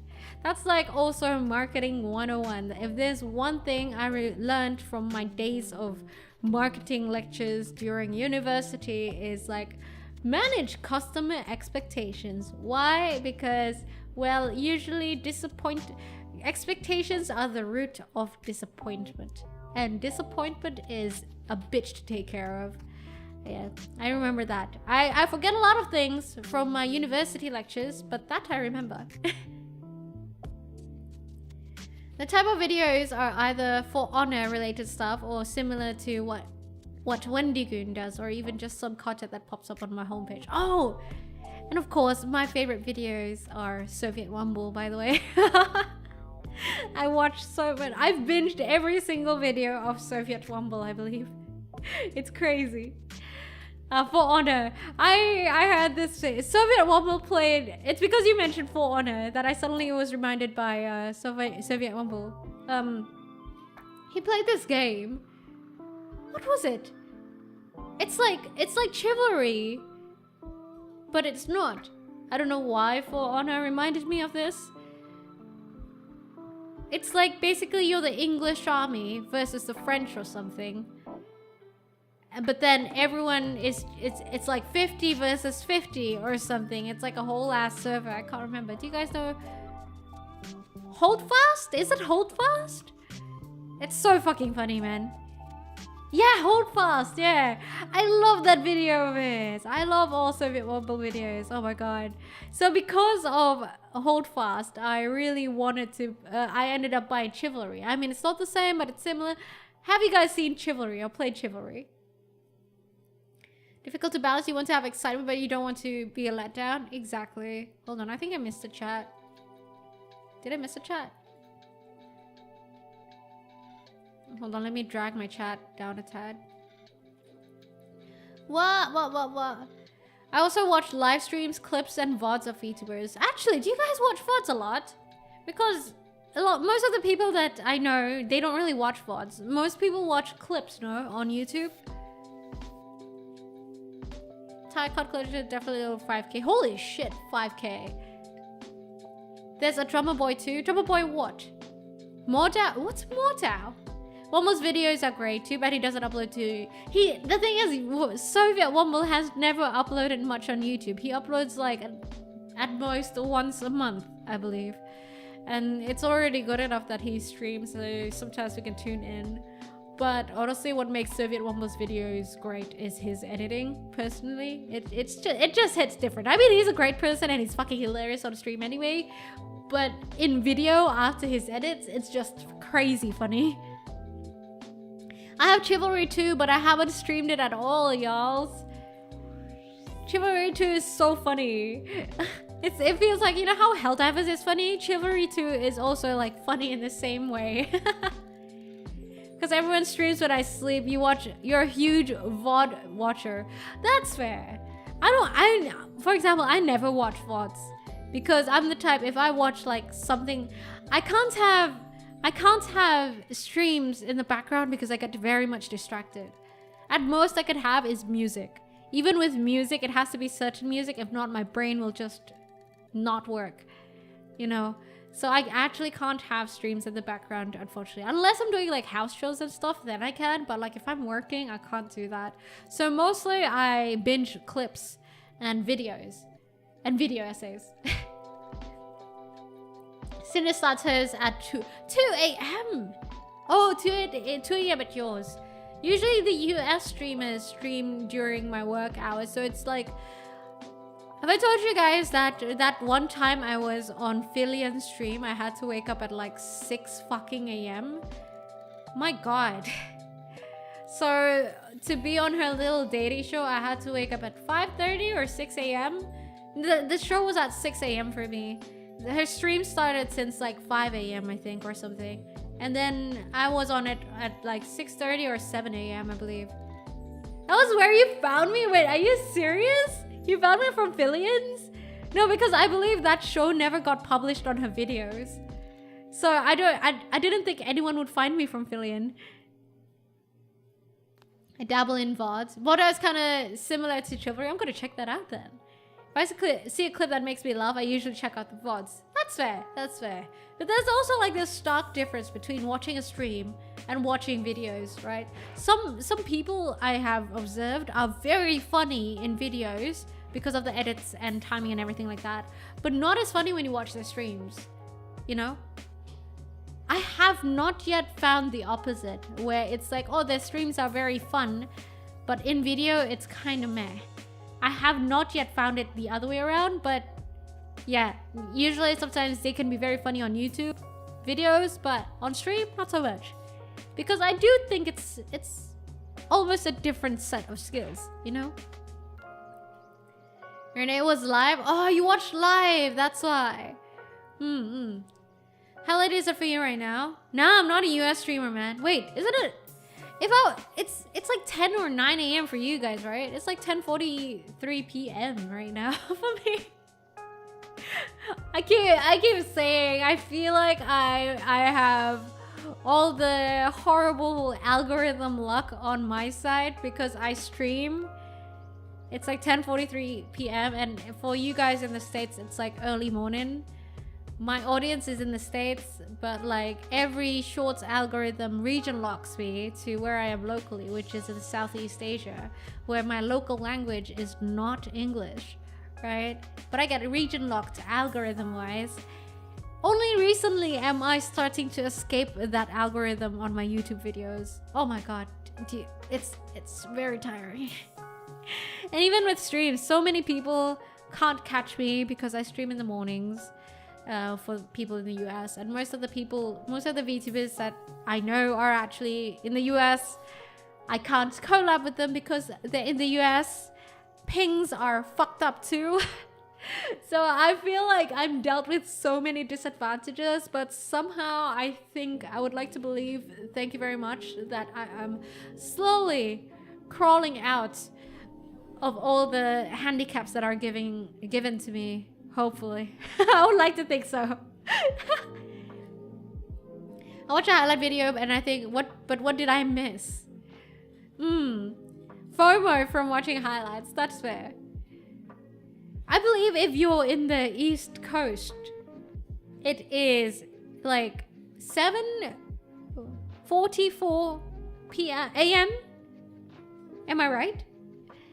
If you're in the West Coast, it'd be 10:44 p.m. I may be right or wrong, but I remember there's like about a 3-hour difference. Best streamer for EU? Thank you! Thank you! 8:43 a.m. I'm close. It's like close-ish, okay? I just know that you guys are like flip time zones. And you know what's worse is that when I Discord with US friends, or like US VTubers, US mutuals, I reply to them during work hours. Basically, it takes like, it's like a 12-hour delay between messages. It's almost like you're on pigeon mail. Because it's so flipped. It's ridiculous actually. It's 5:54. Thank you guys for tuning in despite the weird ass times that I stream it. It's kind of crazy to know that.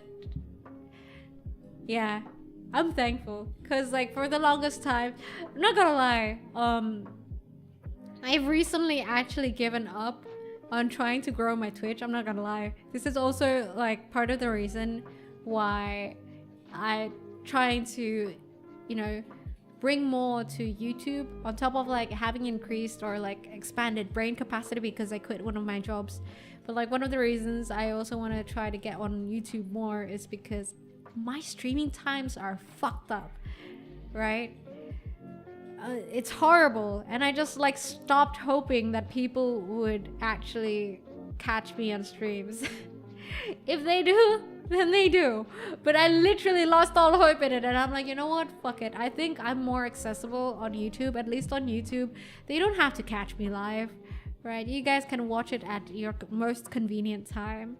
So thus I will put in more effort into YouTube, because with streaming, yeah, I'm very much constricted by a lot of things. For example, the fact that I work in the morning. I have a full-time job, which means I can only stream at night, and I can't stream long hours, and I can only stream 3 times a week. So it took a lot of courage for me to admit that and actually go with it, I think.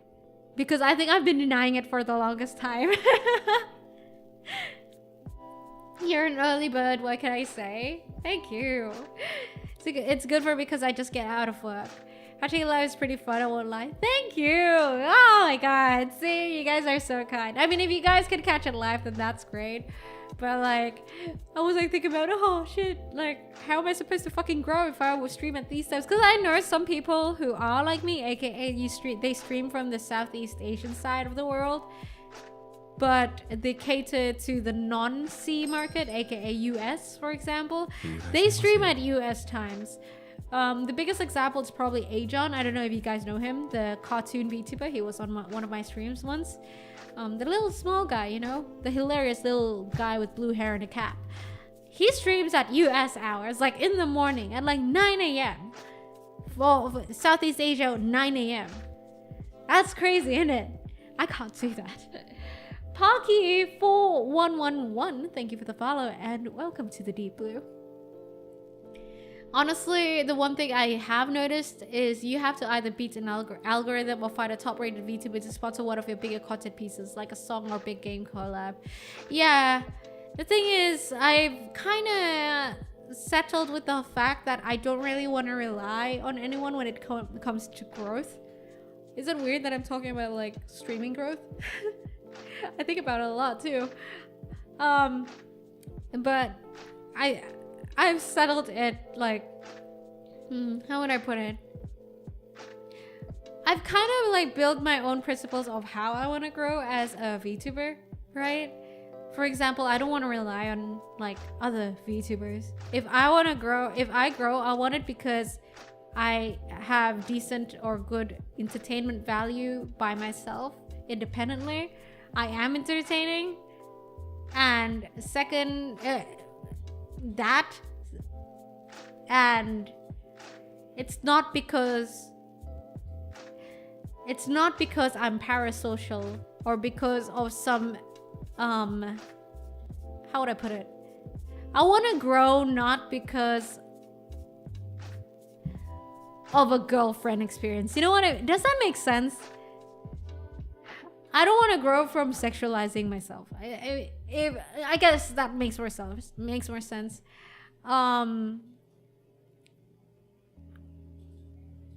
If people appreciate my content and me as a personality or a streamer, I want it because it's of what I say, the things I say, how I entertain, the content that I make. I don't want it because of like how I look, how I flirt, how I'm parasocial to chat and stuff like that, you know?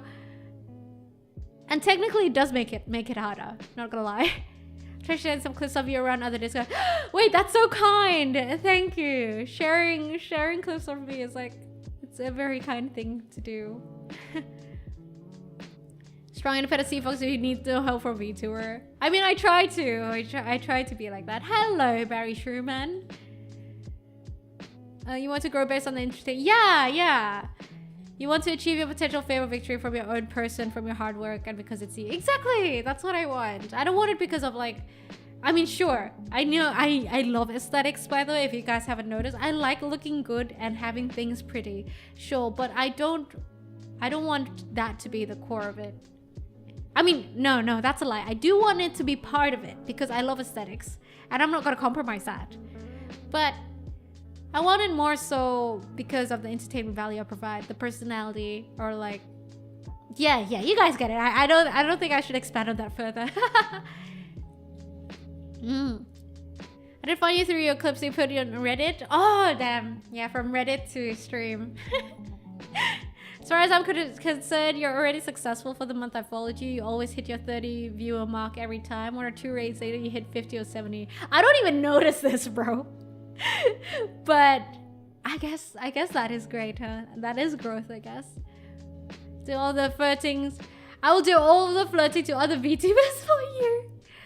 I came because I love your model and you have, and I have stayed because of your personality. Thank you, guys. Oh, you guys have been making me feel all fluffy inside.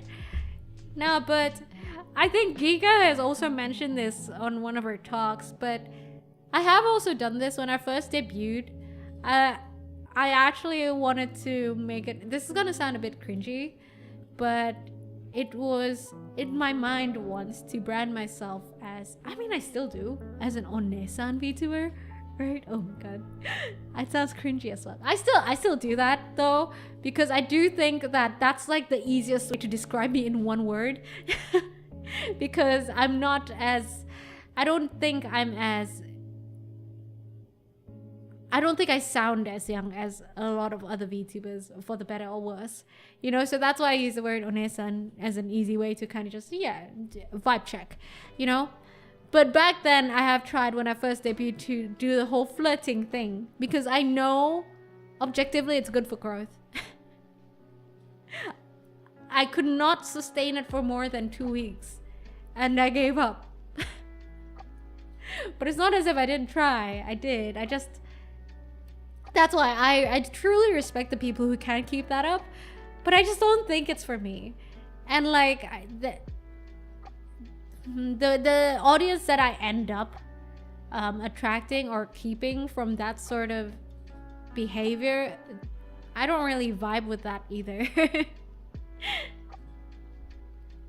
But yeah, it's harder to grow in that sense because, no, like I said, girlfriend experience and stuff like that, it sells. Flirting and all that. I mean, let's not be hypocritical, it sells. I also like the same things sometimes with VTubers. I love watching male VTubers who flirt with chat sometimes, you know, being parasocial and shit.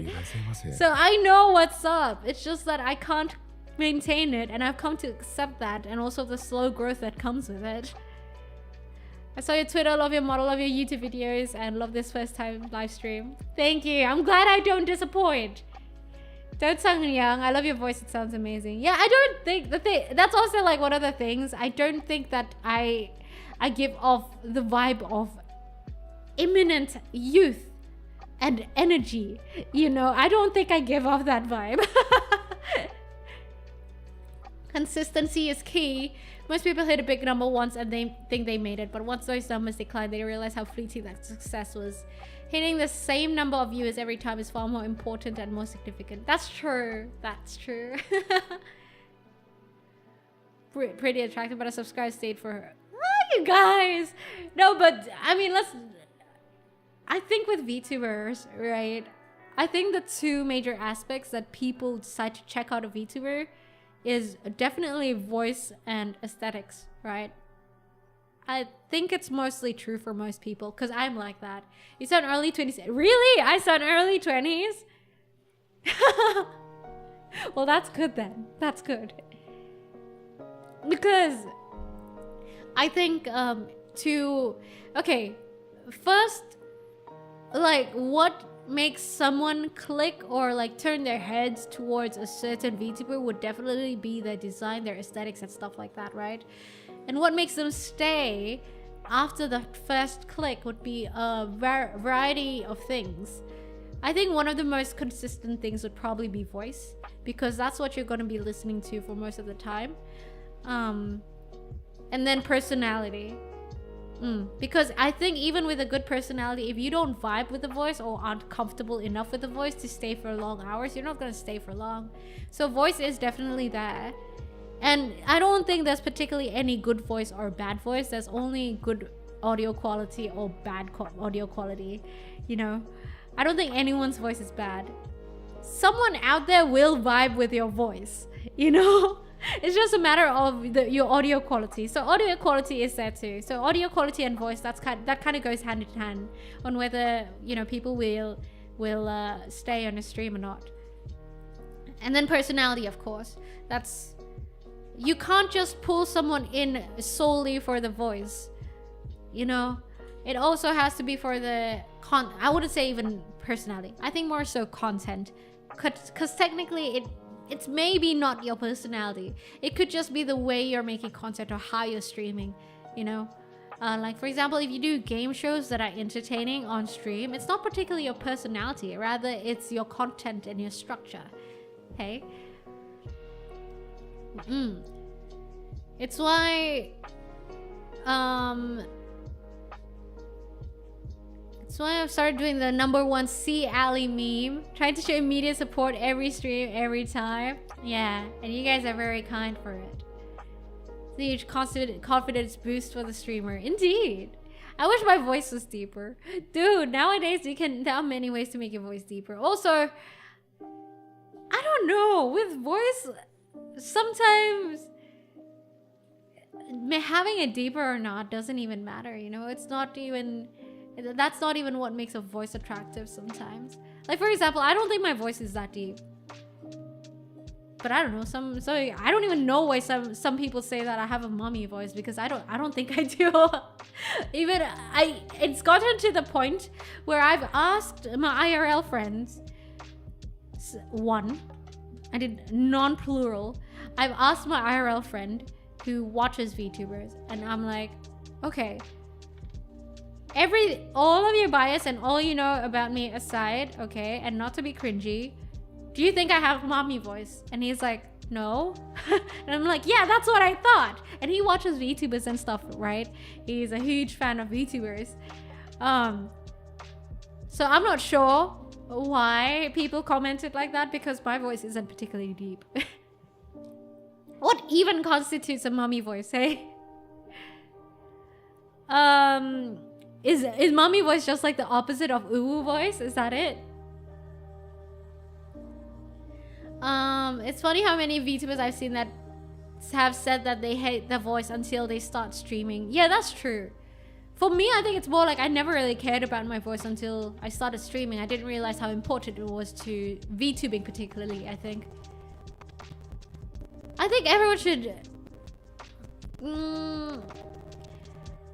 I think more people need to realize that when it comes to streaming, like I said, it's not so much of your voice, but rather your audio quality.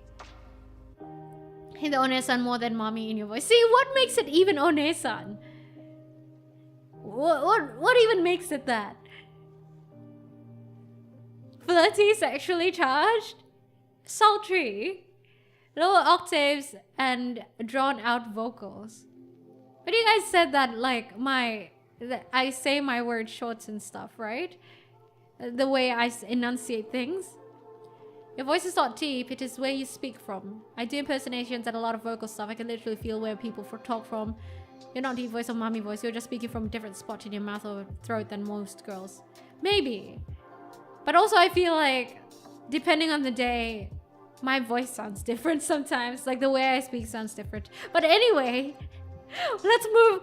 It sounds like I'm ego boosting my ass and it's starting to make me feel uncomfortable. It's like, hello, yoo-hoo, haha, look, it's me, mommy voice VTuber, hi. Let's stop.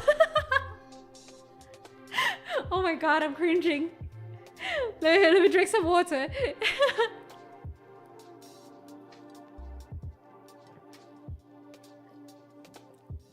I feel like if you got an accent, instant Onesan if you're not used to it. Do you think I'm apt enough to be part of Game of Thrones? I drink and I know things. I believe that's Tyrion Lannister. Yeah, the weather. It's been raining it's kind of like been raining a quarter of the day today at where I'm at. It's fucking annoying. Gravelly. There's a difference in Noira's case. Her voice is more gravelly. Not so much head voice. Really? God damn. Look at you guys. Talking about my voice. I'm thinking of like taking actual like vocal lessons, you know? Because I feel like I have some trouble with singing depending on the songs. And if I want to like start, now that I have more time, if I want to make more music, I should at least improve myself, right? So I'm thinking of trying out vocal lessons. We'll see. Once I'm back from my vacation, I'll see how that pans out. Because I do want to make songs and post it on YouTube better. Because right now I feel like my voice range isn't as great. Not too good. My voice isn't too good. And I want to respect the work that my favorite producer does for me. So I want to improve my voice. Yeah. I do. My producer has told me that I sing more from my throat generally. And I'm trying to get out of that habit. But that's why I'm thinking of getting like vocal lessons. can't sing for crap and would also like to take vocal lessons. Hey, would you, Chad, how would you like me to read you one thing that I love from this guy called Kurt Vonnegut? I think I'm saying his name right. Getting into singing, I always thought I couldn't sing, but it turns out I just suck at lower octaves. Yeah, most of the times if you sound shit singing something, it's probably either because of technique or because it's not the right key that you're singing at, or it's not the pitch that you're good at, you know? And I've learned that it's not that you have an inherent pitch that you're always comfortable at or good at. Rather, it's like singing out of your comfortable range requires more technique or experience or something like that. I think that's what I have observed, because generally I think if I sing in the pitch that I'm comfortable with, I'm okay. But once it goes out of that range, I'm kind of fucked up. Wait.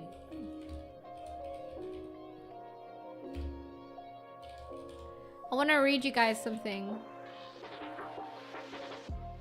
So, there's like this story, right?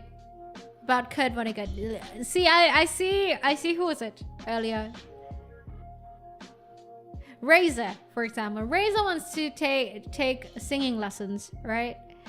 Or let's say you guys have dreams or have thoughts of doing certain things. For example, you guys want to try out streaming. You guys want to try out a new hobby. I don't know, how's golfing for a start? Or you guys have always wanted to try out diving.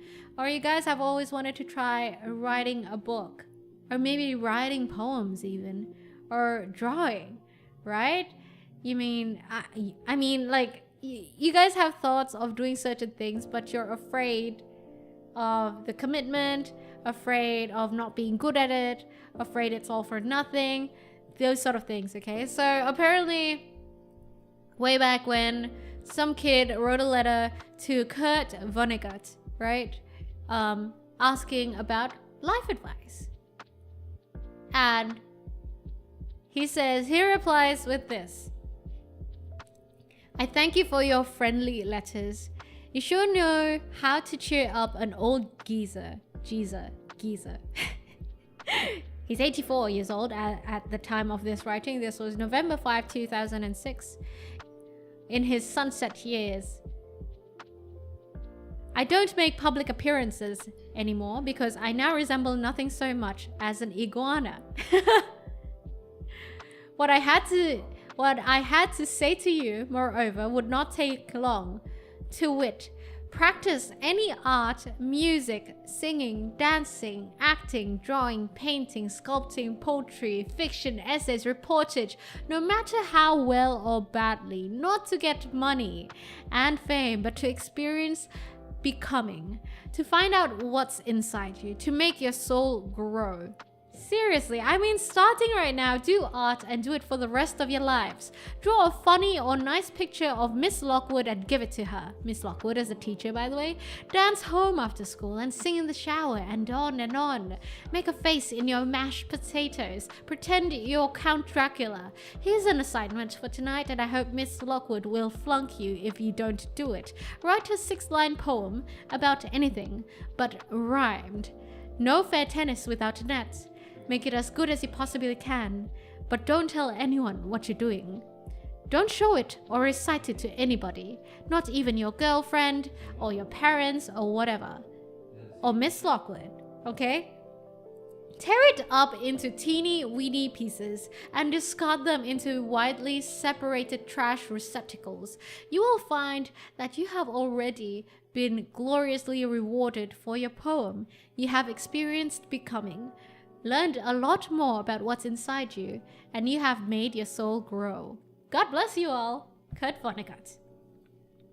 The first time I encountered that writing, it changed my perspectives on so many things. Basically, TLDR, he's saying, bro, do the things that you've always wanted to do. Anything, really. It doesn't fucking matter. It doesn't even matter if you don't have a particular... If it does nothing, if it has no impact, even if you throw it away, it's fine, because just by doing it, the process of it has made your soul grow and made you a better person in a sense, you know? And I'm like, God damn, that is fine. And yeah, that's why I quote Vonnegut. Videos of vocal lessons I've seen always looks painful. I don't know why. I think it's... You're not wrong. I think I also feel that way. And also the warm-ups also seem very annoying to do.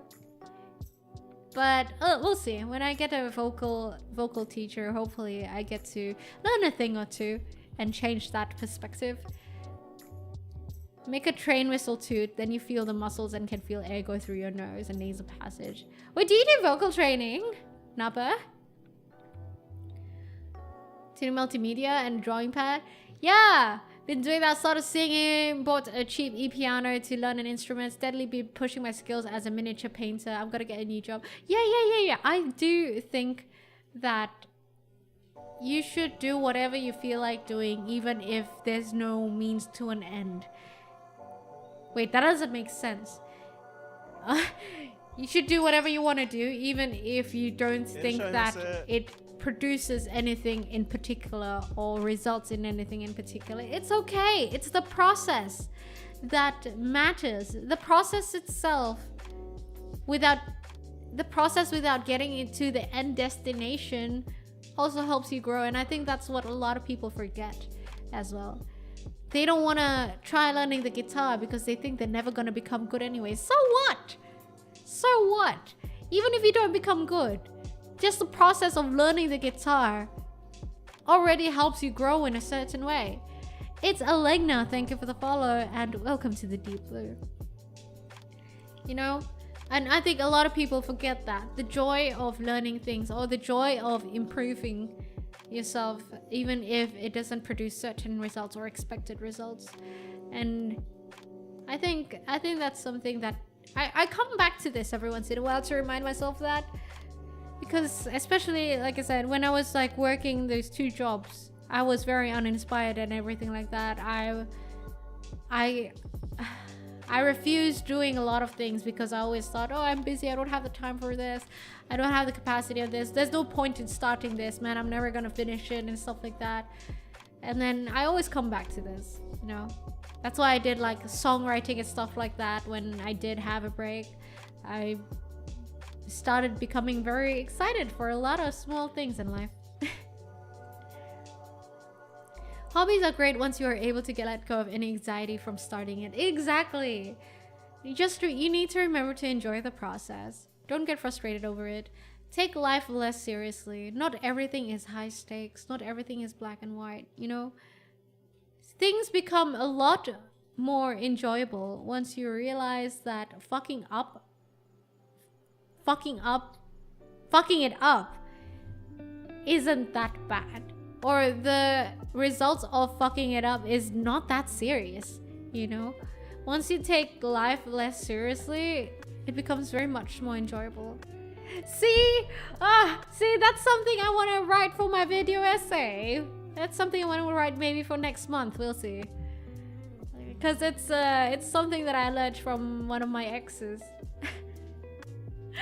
It's crazy. From every single ex I've had so much character development and growth. It's like every single ex of mine was like an arc, you know, a character arc, like an anime arc.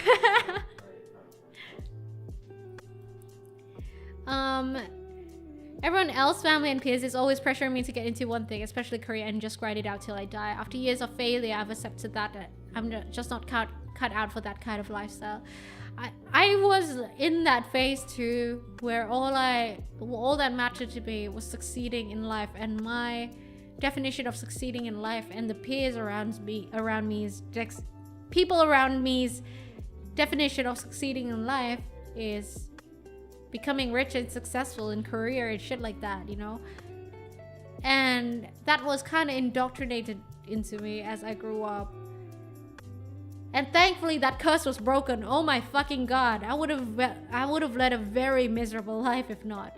God damn. Yeah, those were the dark days, man. Might just be a lurker most of the time, but need to ask, would watching on Twitch or YouTube be better for your number of goals? I don't think it really matters unless you subscribe. Honestly, not gonna lie, I don't... Let me think. I don't even take into account the number of people who watch me on streams anymore. And like, even if it's on alternate platforms, I do it because, like I said, I want you guys to watch it at your own convenience. So it doesn't really matter unless you plan to... No, I'm not forcing you guys or anything, okay? Unless you plan to subscribe and stuff like that. So there's not really much difference. What does matter though is probably watching my videos on YouTube, because there's ad revenue from that. Yeah. But yeah, just being transparent here, y'all. Just being transparent. But if you like to chat, usually the viewing experience or watching experience is generally better on Twitch, I reckon. Thank you. Already subbed and followed on both? Yeah, thank you. Thank you for asking that and caring. Thank you. Can I make Noira part of my essay though? Oh, do you wanna make a whole essay about me? I wanna get a job where I'm problem solving, tired of grinding job, wanna fix things. Then why don't you? You know, there are a lot of jobs that require that right now, and let me tell you this. I'm gonna quote someone, which is weird, but you guys know Jack Ma, from the founder of Alibaba, he said one thing that was pretty cool, which changed my perspective on a lot of things. It's the fact that technology is going to keep on improving and AI is going to keep on improving. AKA a lot of menial tasks and very like a lot of menial repetitive tasks are going to be, and administrative tasks are eventually going to get replaced by technology and AI, which means that what's going to be more valued later on within the society would be critical thinking and stuff that can't be done with AI, which means critical thinking, out of the box, creativity, art, that sort of thing. Because even when AI does that, it's based on trained input and selective input. When humans do it, it's different, right? So if you want to try to get a job in, say, problem solving, you can. One of the best jobs, you can learn things such as becoming a product manager on, like, say, Coursera or something like that, you know, online classes. I think if problem solving, product manager as I know it, becoming a product manager as I know it is one of the jobs that requires a lot of problem solving. So yeah, there's a suggestion for you. Remember when I mentioned my traveling earlier, I'm gonna be citing a watchmaker's workshop. That's so cool. Wait, are you like more of a craftsman, Revenant? My prof said to do any essay about life since it's literally about God, so why not? Wait, what? Literally about God? Am I your God? Hey, do you want to do an essay about a VTuber? The Sea Fox God. You give like a lot of light advices, so that counts? Yeah, sure. If your professor says no, tell him to like talk to me, okay? Give him my email address. I'll talk to him. Pretty sure it's fine. You know, we'll make it work. What's gonna be more valuable is lawyers who regulate and prosecute what AI should and shouldn't be allowed to do. Oh yeah, that's eventually gonna happen, man. Ethics and stuff like that, for sure. But ever since I heard that quote, or like he mentioned something along those lines, it made me think, and I do think it's right. Like, it's not wrong. Creativity is very much going to be valued later on in the future when everything gets a bit more automated, you know. The non-automatable stuff will become very much more needed and appreciated. Things that require the human touch. of creativity, care, love, and just out of the box critical thinking, problem solving. It's like when you use an AI to help you build a website with code, with programming, there will be a point where you literally can't do it unless you scope out the problems yourself and find what's up. So you do eventually need to understand what coding is to review and understand how you can assess this critically and fix it. That's something that AI can't do without input, you know? It's very dependent input. Yeah, I think that's more of a proper term. Like, AI requires very dependent input. So, yeah, take that into consideration, y'all. And don't forget, learning skills, new skills nowadays is much easier. There's a lot of online classes and they're quite relatively cheap. We live in a very nice world where everything is, and a lot of things are accessible.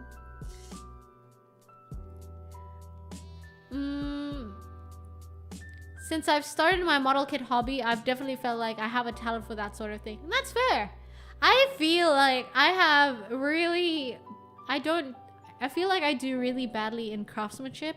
I used to do leatherworking, by the way, but a lot of I don't have the patience for it. Like the patience for the meticulousness of it, I don't have that. I'm more of someone who does everything roughly correct but never meticulously correct, you know? So I love it. I appreciate it. I love the craft. I love the art. I love everything that's put into craft works and stuff like that, but I'm not meant for it.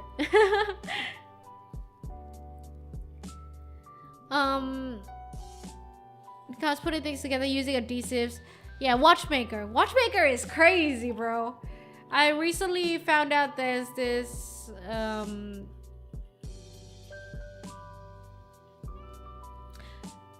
okay, so I'm gonna tell you guys that I once hung out with a group of bougies, right? Like, my circle was very much made up of very rich friends.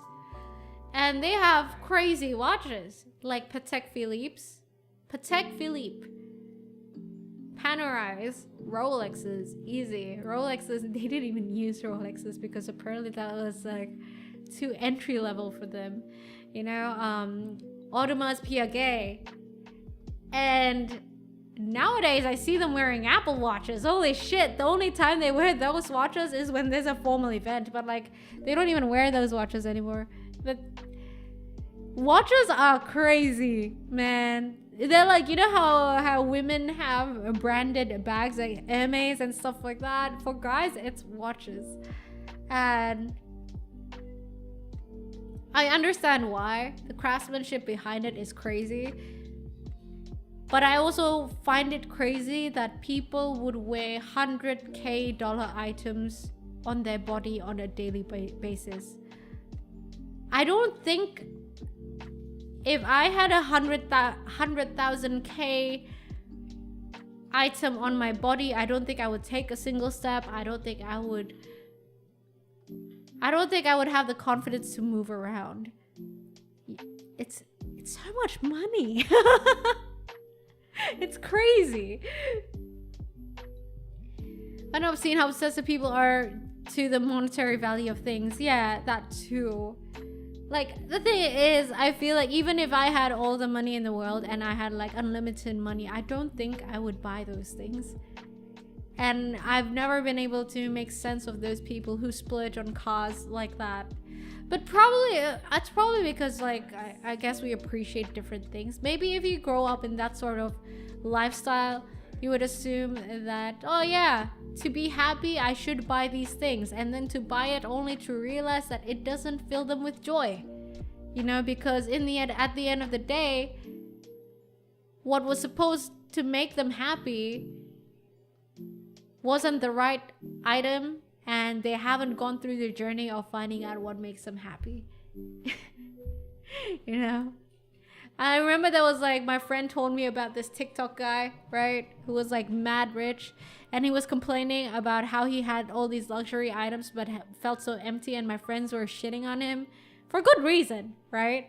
But also at the same time, I think I kind of understand, because when you're in that lifestyle, you have so much money that you don't know what to do with it. You would think that the first thing to do to kind of make yourself happy from that is to spend it, because that's what media and Hollywood and everything tells you to do.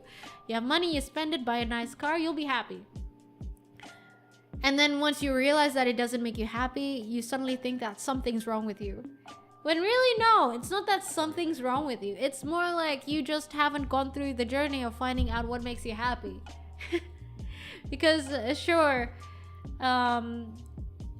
you buy a Lamborghini for a rich person versus you buy a you buy a Lamborghini for someone who's like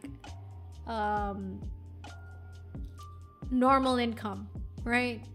The person with a normal income would technically gain more utility or happiness or satisfaction from getting that Lamborghini versus the rich person.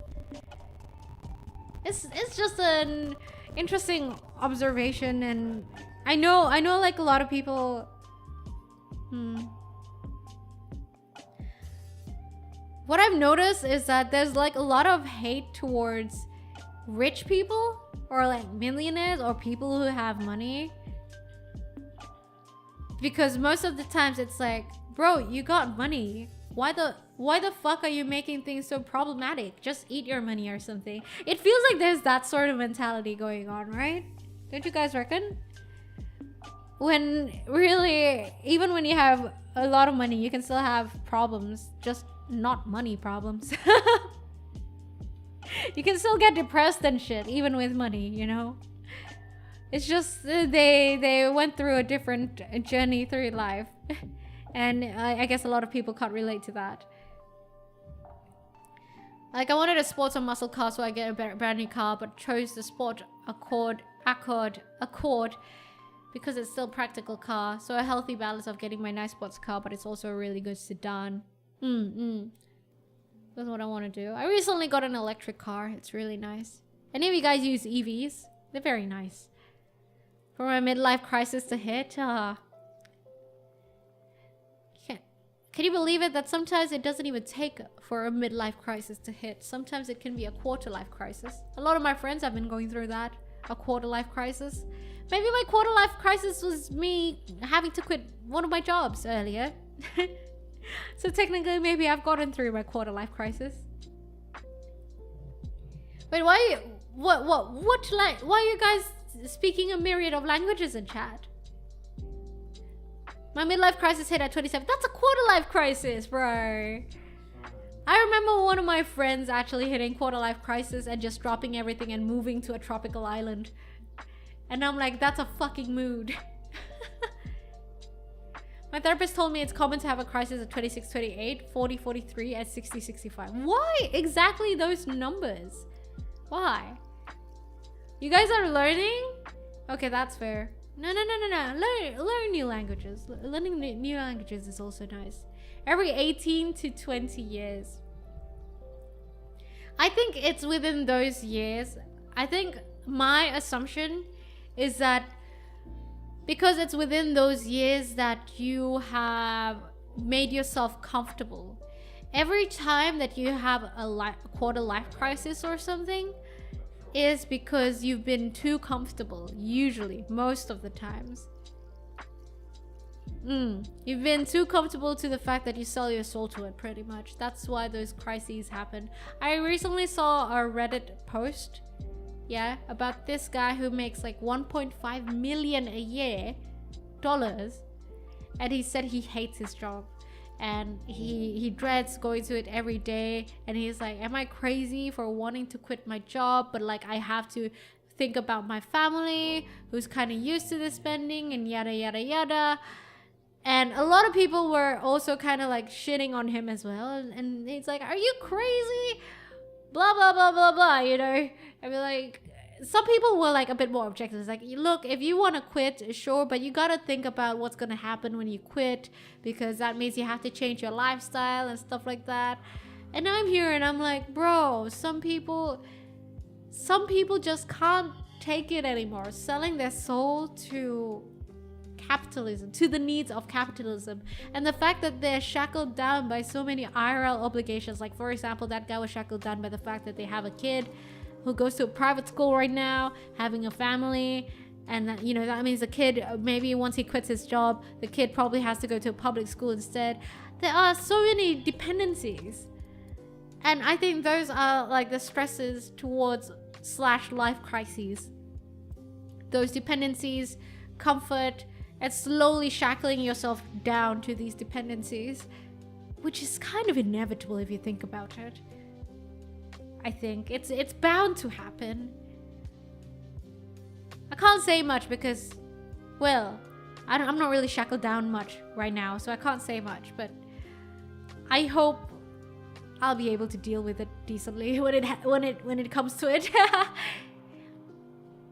I have some mates who are having midlife crisis, but maybe I'm too busy with life, or it's copium just being stubborn. The science side, Noira, is that your brain stops officially growing at 25, 27. Your body starts breaking down about 40. And in your early 60s, your brain starts to break down too. So those are moments when you have big and mental... Oh, that makes sense too. Like a more physiological side of things. That makes sense. Yeah. I also technically have a crisis around... Oh my god, my 12 to 15 crisis, my teenage phase, oh my god. Those are like the cringy days that I never want to revisit. Oh my god. I remember when I was younger, I thought that... I won't get TOS for this, right? But I thought that cutting myself was a trend, man. What the fuck, man? It was fucking weird as a teenager. Like, as a teen, you're so susceptible to, like, all these weird things. It's crazy. It's cringy and it's crazy. Like, I think kids nowadays also... I'm pretty sure all teenagers go through that. Like, being susceptible to fads without thinking much about it.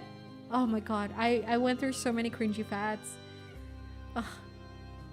It was so stupid. And how, like, being emo and sad was also a trend growing up. That was horrible. Nora's gonna be a trash panda when she has a crisis. Turning in from a sea fox to a self-panda? A sea fox to a trash panda? Imagine Nora in the corner and maybe eating ice cream. Like, you know, I just have like a tub of ice cream. And I just watched Netflix binge watching, and I just have a tub of ice cream, like after a breakup, like post-breakup sort of ice cream binging.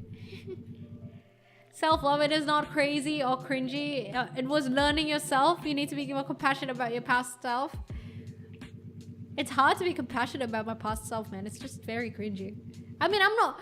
The thing is, I don't regret anything that has happened or I have gone through in the past. None of it. At all, because I do think every single one of them added up to me being who I am now, which I very much respect how I am now. I wouldn't change a thing. So I don't regret it, but do I think it was stupid? Yes. But do I think I could have avoided it? No, not really. It is what it is. It's cringy because you've grown. It's a good thing. Yeah. Oh god, thank goodness I grown. Then realize it was not you. Your younger you was protecting you, and your adult you is better because of it. Right? Hold on, my glasses hurt. Ow. Don't want to say you'll get used to it, but I say it's up to you how you respond, and you can do whatever to recover from it. No, but... I think it was more so like back then when I was younger, I haven't figured out how to deal with certain feelings. Obviously, like being sad / stressed and stuff like that.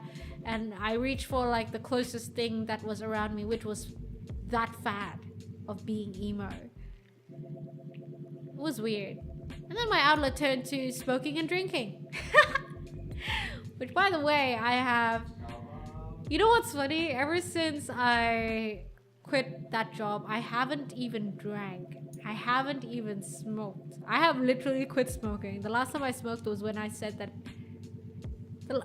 Yeah. I haven't smoked for a while. Ever since I quit my job, I haven't smoked at all. It's crazy. Yeah, it's okay. Every single stupid thing I've done in life has taught me to be better and Help me learn from it. Smoking is terrible. Yes, I agree. Please don't smoke if you can. PSA, smoking is bad. For me, in general, if you're reliant or dependent or seek certain things too much, then that's probably bad. Even coffee. So everything in balance, okay? Everything in moderation. Everything in moderation. Even too much, like if you need coffee every day, that's not good. That's not good. I think the best kind of people are people who can be fun without drinks, for example. I still think that's true. If you need drinks to be fun, then I'm not saying it's wrong or anything, but I don't think that's the best. Life will always be imbalanced because life is a giant bitch. Yeah. But hey, even if life is a giant bitch, at the end of the day, it's what you make of it, right? You can make it better or worse. So glad I'm not into gacha. I still had any game that sells loot boxes. Oh my god, Honkai Star Rail was a ride. Oh my god, the amount of gacha I did for that game. God damn. Now what was crazy was when I played Ragnarok Online. That was the worst. Ugh. Humans are innately addictive and habitual creatures. It just matters where you put your energy to be addicted. Truly, you can just accept that you're an addict, but put your addiction in healthier things. Be addicted to self-improvement. Be addicted to art, to music. That's fair. That's fair. It's still fair. I haven't played any gacha games at all, bro. At all. The last gacha game I played, I indulged myself in was Honkai Star Rail, and I don't think I've touched another gacha game since. Gacha is okay. It's like a very easy boost of serotonin, you know? And oxytocin, I guess. That's why I just avoid it. I just avoid it mostly. Last time I played a gacha game was actually that Honkai Star Rail. It's okay. I mean, if you still play gacha games, I mean, it is what it is, right? It is what it is. Just make sure that it doesn't compromise your way of living or standard of living, hey? You know, today I saw like this thread on Twitter about how you should grow on Twitch, right? And apparently I saw in the comments, I believe, or one of the discussions is the fact that people were talking about streaming duration, right? How long should you stream? How often should you stream? And there's this discussion. It's like, oh yeah, you should stream longer. It's like, no, you should stream at most like 3 to 5 hours. Even that's very long. For example, I stream like 3 hours, right? And I've always thought this. I've always thought that, okay, this is my opinion, but my opinion on you streaming longer hours and more frequent, aka, let's say you spend half of your week streaming, TLDR, okay? TLDR, you spend half of your week streaming, or even more, 3/4 even. And then you don't have much time else to get other new experiences outside of streaming. Be it meeting friends, meeting family, touching grass, or trying out a new hobby, or investing in hobby and stuff like that, right? Eventually, if you don't have that sort of input, it's gonna affect your personality. No, it's gonna affect how interesting you are. You have less stories to tell as well. Unless your world revolves around online digital friends and stuff like that. I guess that could still happen. But I just thought that, you know, if you stream too much, that means you'd eventually lack input. If you stream to the point that you lack input to be interesting, doesn't that affect your streaming badly? Or maybe I'm thinking about it in a too much of like a black and white sort of way, you know? But that's what I thought. That's why I think for me personally, being able to maintain a stream, like a good balance between streaming and IRL life and just living life is very important for me. Because I think if I run out of things to say or things to express or stay interesting because I'm just streaming too much, I think I would be very stressed.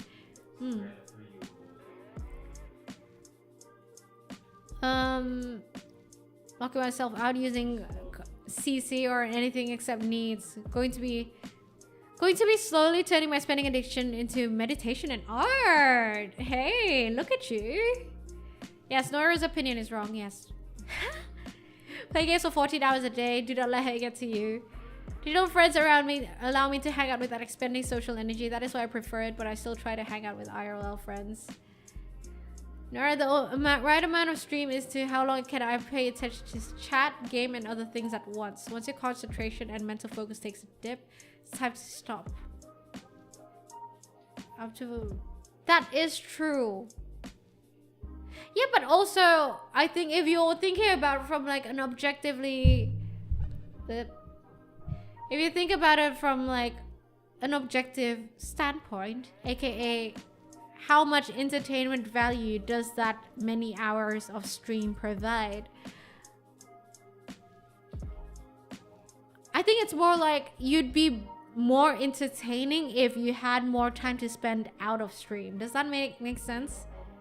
Okay, it doesn't even have to be outside touching grass and everything. I think it's more like, yeah, I think it's more like spending time outside of stream. It can be with your digital friends, yada yada, because that means you get to have more experiences outside of streams, which can put you in a better mindset to be more entertaining as a streamer.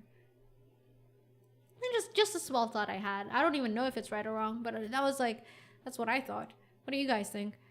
Especially if you do only have time to stream, it's gonna burn you out fast. Yeah, and this is not even mentioning burning out, hey. Thank you for the follow, Atlantis Malfoy, and welcome to the Deep Blue. Did my music die?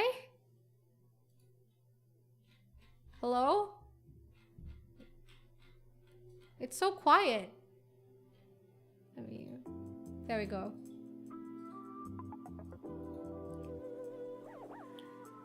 Yeah. Cause for me, one of the reasons it's not that I can't stream longer hours. Well, yeah, I mean my lifestyle doesn't allow me to stream longer hours because, well, I need to sleep more because of work and stuff like that, and my schedule doesn't allow me. But like even all that apart, I technically can stream longer hours. Like capacity wise, I can stream, I believe, up to 5 to 6 hours comfortably if I want to, playing a game. I can apparently still play games for 5 to 6 hours consecutively. I've tried that still in the current day and age. But I don't think... I'm at the point at least that I've decided that I don't really want to do that because I need to take care of other things in life. Because if I do that, it's gonna tip the balance, and things like chores, social relations and stuff like that are going to get compromised, which in the end, a circular economy is going to compromise my streaming too, or like at least how I present myself whilst I stream.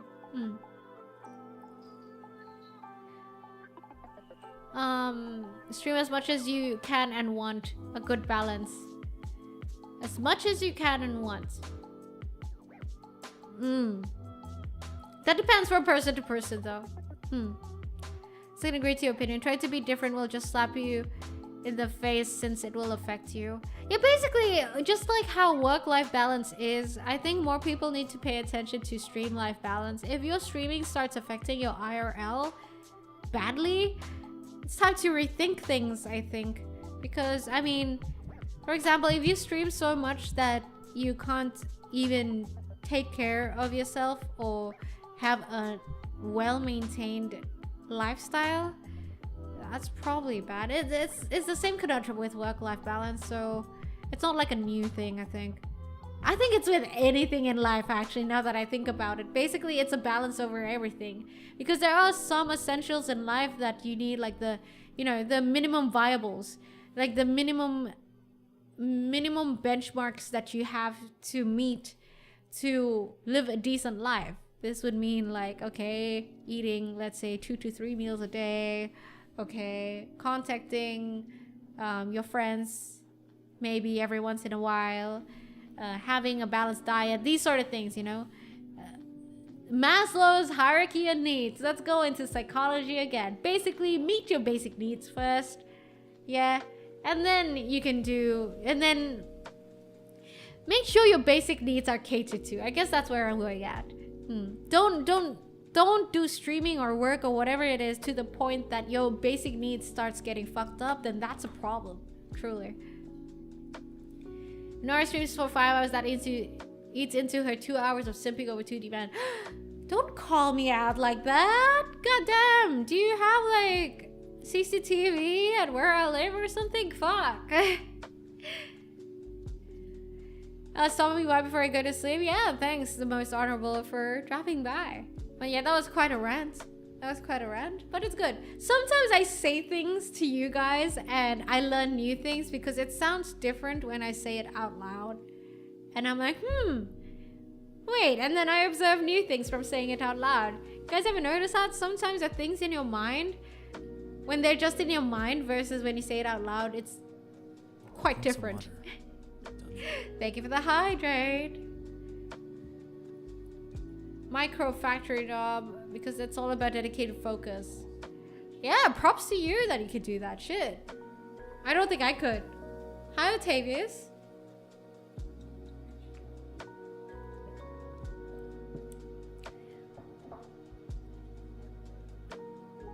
What you are saying out loud equals intrusive thoughts. I mean, you guys ever get those jokes that you have had in your mind and then you say it out loud and then it's not as funny as you thought it was? It happens to me all the time. Like, things sound funnier in my head, but then I say it out loud to friends and I'm like, why isn't it as funny? It's probably like a matter of delivery or something. I think I said a similar joke about that. I'm not even gonna repeat it. I don't know if you guys were there, but like there was this one stream where I made a joke about Helldivers and Odaiba, which is like a place in Tokyo.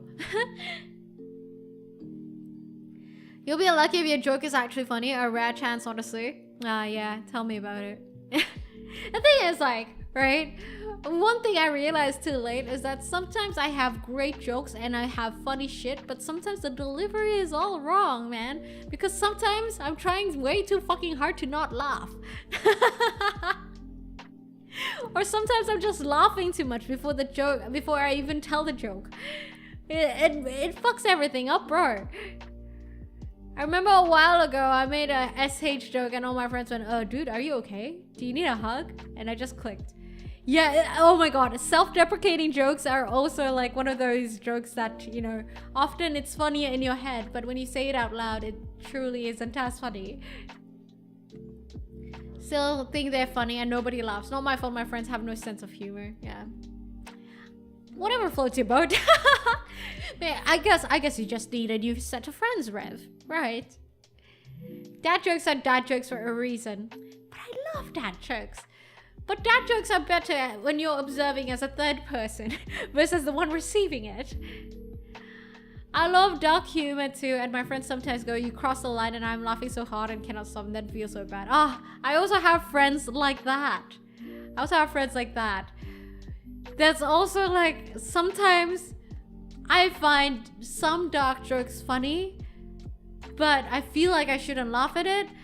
And then it brings me at this crossroads where I just laugh a bit and then I'm confused and then I say, "Oh my god, maybe I shouldn't have laughed at that." My name is Yang, wanna bang? What? Wait, is that a dad joke? Excuse me? I made a joke over my grandfather 3 months after his funeral. My friends just went, "What?" But I was dying. Yeah, I mean, those kind of jokes. The thing is, everyone has a different spectrum when it comes to jokes, right? What's perfect is that when you actually find another friend who actually appreciates your jokes. Like that friend of mine who likes dark humor literally only shares that dark humor with like 2 other people. And I heard some of his dark humor. Some of them were hilarious, but like some of them I'm like, okay, I don't think I should be laughing at that. But you know, find your right circle, eh? King Cyber Snail, thank you for the follow and welcome to the Deep Blue. And oh, she forever, thank you for the follow and welcome to the Deep Blue. Type A humor with friend group C. Oh, bro. Oh, that is also a thing. See how we talked about the fact that we have different facades for different social groups? The same thing happens with humor as well. I pull out all my fucking weeby ass jokes only with the nerds, right? And then like I put out like internet jokes with a different set of people. And then for like, let's say colleagues, I pull like corpo jokes instead. Like water cooler jokes. Ha ha ha. Yeah. We also have to curate the jokes that we deliver to the different social groups that we have.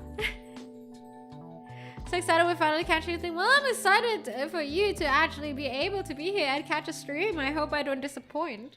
But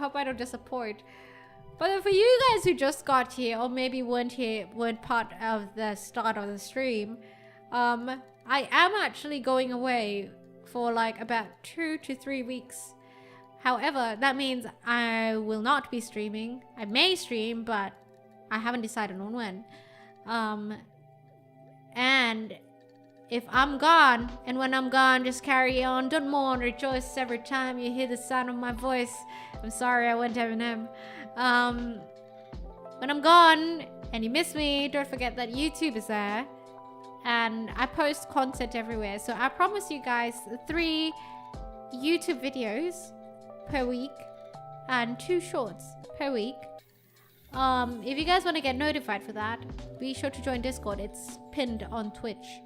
And yeah, I promise you guys there will be great videos, and part of those videos along the weeks will be that video essay, the new kind of content that I am experimenting on. Video essays. It's gonna be fun. So don't forget to drop by Discord or like subscribe on YouTube. You can look up Noira vtuber on YouTube, and that's me. Is 30? I don't know. I don't look at stream numbers, you know. I try to see as little numbers as possible when I stream, because sometimes I'm like, oh shit, why did the number just decrease? Did I say something wrong? So I try to like not see.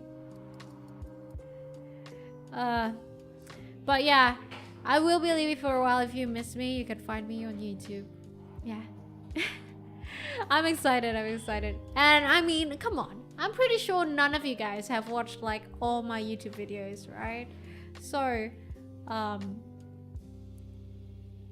there's a huge backlog for you guys to explore if you want to.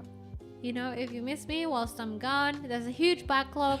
I have a lot of videos. I've been posting like at least once every week for quite a while. So you guys can actually watch through all that. And I promise you, oh my god, you binge watched my Outlast videos? Oh my god, Outlast was fucking crazy, man. Oh my fucking, yeah, Outlast was crazy.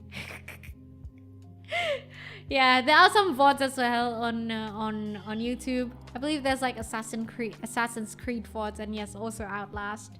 Yeah. Be honest, I'd say I won't do that. It's okay. I mean, if you guys want to. If you guys miss me, that's all. If you guys don't miss me, then that's fine. You can just wait till I come back. I just play your covers on repeat for 3 hours. 3 hours, that's mad. That's mad.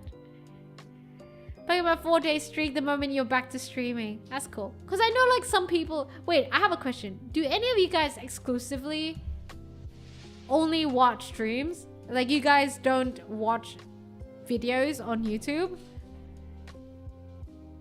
Because I've met people who only exclusively watch videos, but I've never watched anyone. I've never known anyone who only exclusively watches Twitch or streams. Do both, right? Yeah. That's fair. Because I was thinking about it. I'm like, I wonder if there's anyone who actually just exclusively watch streams. Because I'm more of a video person, I believe. Because videos are nice, you know? All the best parts are like compiled already. Versus streams, sometimes, oh, you might go to the toilet and then the best thing happens. And then suddenly you're all sad and everything because you felt like you missed everything. I watch more videos because I always sleep when my streamers stream. Well, yeah, time zones, right? Time zones. That's fair. But yeah, it's good. Can I just say once again, thank you guys for being here. I didn't even know that my average nowadays is 30 viewers until you mentioned it, Rev. I've been panicking because I felt like my numbers have been dwindling, my subscriptions have been getting lower and stuff like that. And I'm like, I'll never make it to partner. But I've come to accept that. And you know, the thing is, like, once you come to accept that maybe you're not gonna see any good growth on your streaming anytime soon. I'm not being negative, by the way. It's just like an observation because of the limitations that I have on myself. Once you have come to accept that, it's like, it's a huge relief, actually. You kind of, it's like you know, the whole thing of like me saying that, oh yeah, manage customer expectations because that's where disappointment comes from. That's the thing. I dropped all that and I stopped having expectations. I stopped disappointing myself. You might go viral next month and explode. That's a thing, right? I never know what's gonna happen, so it's better to not have expectations, you know? So it's kind of nice, actually. But that's why, at least now, because the thing is, the biggest difference between Twitch and YouTube, I believe, is that with Twitch, there's technically nothing you can actively do to increase your number of viewers. Unless you do collabs, I think. I don't know. Maybe collabs and raids. And probably maybe those are significant. But like, with YouTube, there are things that you can actively do to get more eyes on you. Versus Twitch. Does that make sense? That's why I gave up and I'm like, you know what, with Twitch and everything, I'ma just let it be. I'm gonna focus on YouTube. You got a chance. Wow. If I get 100 viewers every month for 5 years and have audience of, oh my god, stop putting my hopes up like that, man. Stop putting my hopes up like that. Yeah, just enjoy streaming. I think that shift of perspective it feels nice. Feels nice. Anyway, enough about numbers. I stream because I love it. It's very nice to, it's like your sanity slowly gets lower when you do day work, right? But then every time I stream, it replenishes my sanity meter. That's what it feels like a lot of the times. She only has interest in 2D men. Oh, you know me so well, like you said. You know me so well. Just love what you do and keep doing it. Yeah. If I didn't love what I did, I think you guys would be able to tell. I think that's the thing with streaming, right? You can tell whether someone's truly sincere with it or not, I believe. Like whether they're truly enjoying it or not, because it's like such a candid activity. Like you spend a few hours just being candid and winging everything, right? So I think a viewer would be able to tell whether someone's enjoying it or not. Zizima46, thank you for the follow and welcome to the Deep Blue. God damn, I've been talking non-stop for 3 hours. Oh, you know, so you know how we've been playing Supermarket Simulator for quite a while, right? How's your day been, your Thinus? Oh, my day has been pretty decent. I found Pokemon cards today. And I've had a nice chat with Chat today. Thank you for asking. How are you, Darksader? So what was I saying? Fuck. What was I saying? What was I talking about? I lost my train of thought. What was I talking about, chat? Oh, supermarket simulator. So I was looking to get the supermarket simulator edited, and manager-san watched the cut VOD, right? He watched the VOD, and he was like, Noira, it just sounds like I'm at a supermarket and you're truly just a cashier. There's literally no difference between me hanging around in a supermarket ASMR video versus you playing supermarket simulator. I don't know what to do with this video, he said. And I'm like, oh shit, really? Wait, what? Really? So he's like, do you want to just make it like supermarket ASMR? I'm like, what the fuck? Because I've been having trouble on what to do with like supermarket simulator streams. I'm like, how do I make,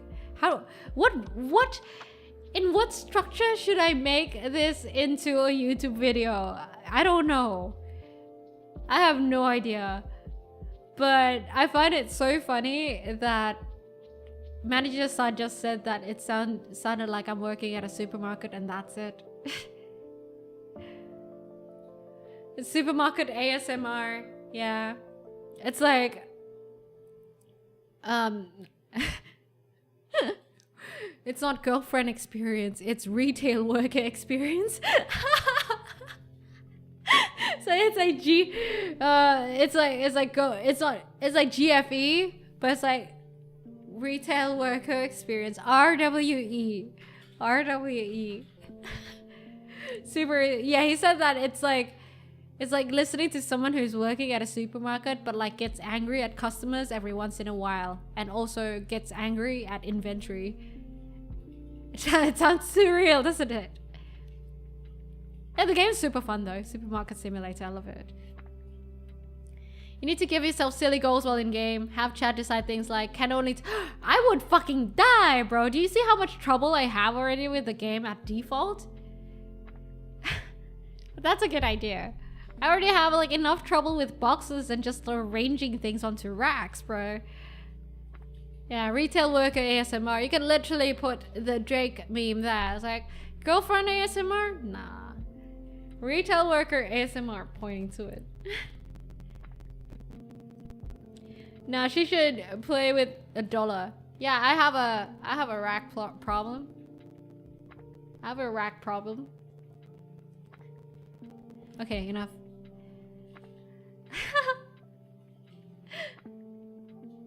I don't want to get TOS. Oi! Someone's been.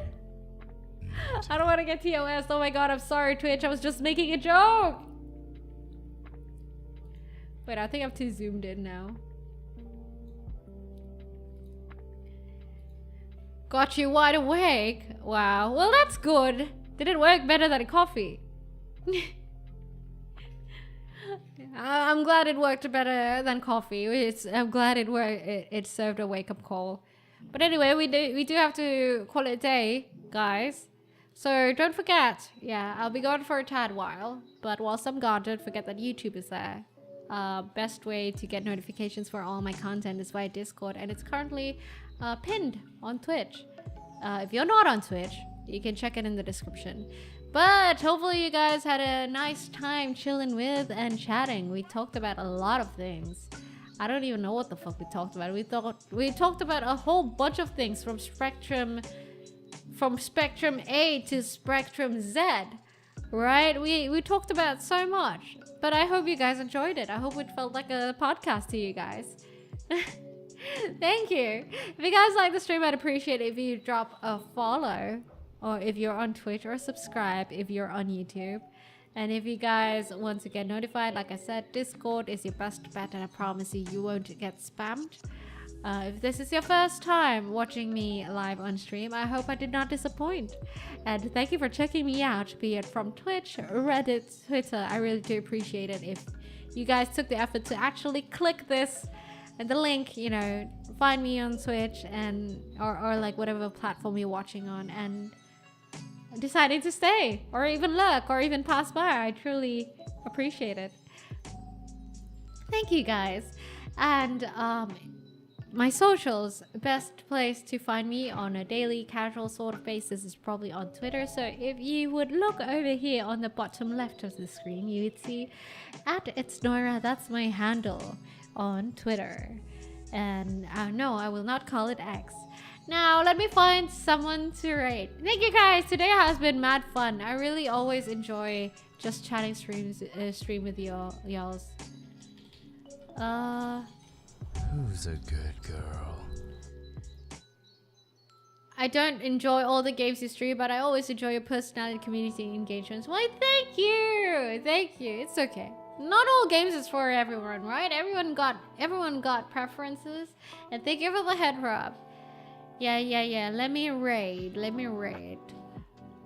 Who shall we raid today?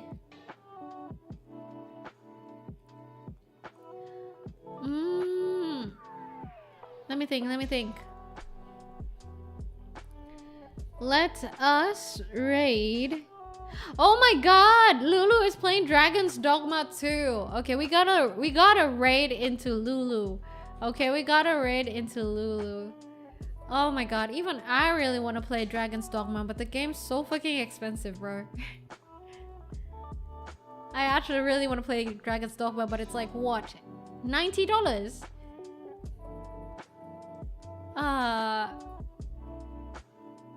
Okay, let's raid into Lulu. Hey Ari, sorry, we're like done. I'm about to raid. Revolution. Isn't Dragon's Dogma not working on PC? Is it not working on PC? Is it? Because she's playing it right now. Yeah, thank you, chat. Thank you, everyone, once again. I appreciate you guys chilling here with, and I hope I did not disappoint on today's stream. I'll miss y'all for 2 to 3 weeks. But don't forget, if you miss me, find me on Twitter, on Discord, actually. I'll always reply on Discord. And also on YouTube. There's a lot. It's not really a vacation, I told you guys. Don't worry, I'll still be around though, and I'll stream if I can. Yeah, I'll keep you guys updated. Wait, is the raid there? Where's the raid? Oh, there it is. All right, guys, we're gonna call it. Thank you, and hope you guys have a good one. See ya. Bye bye.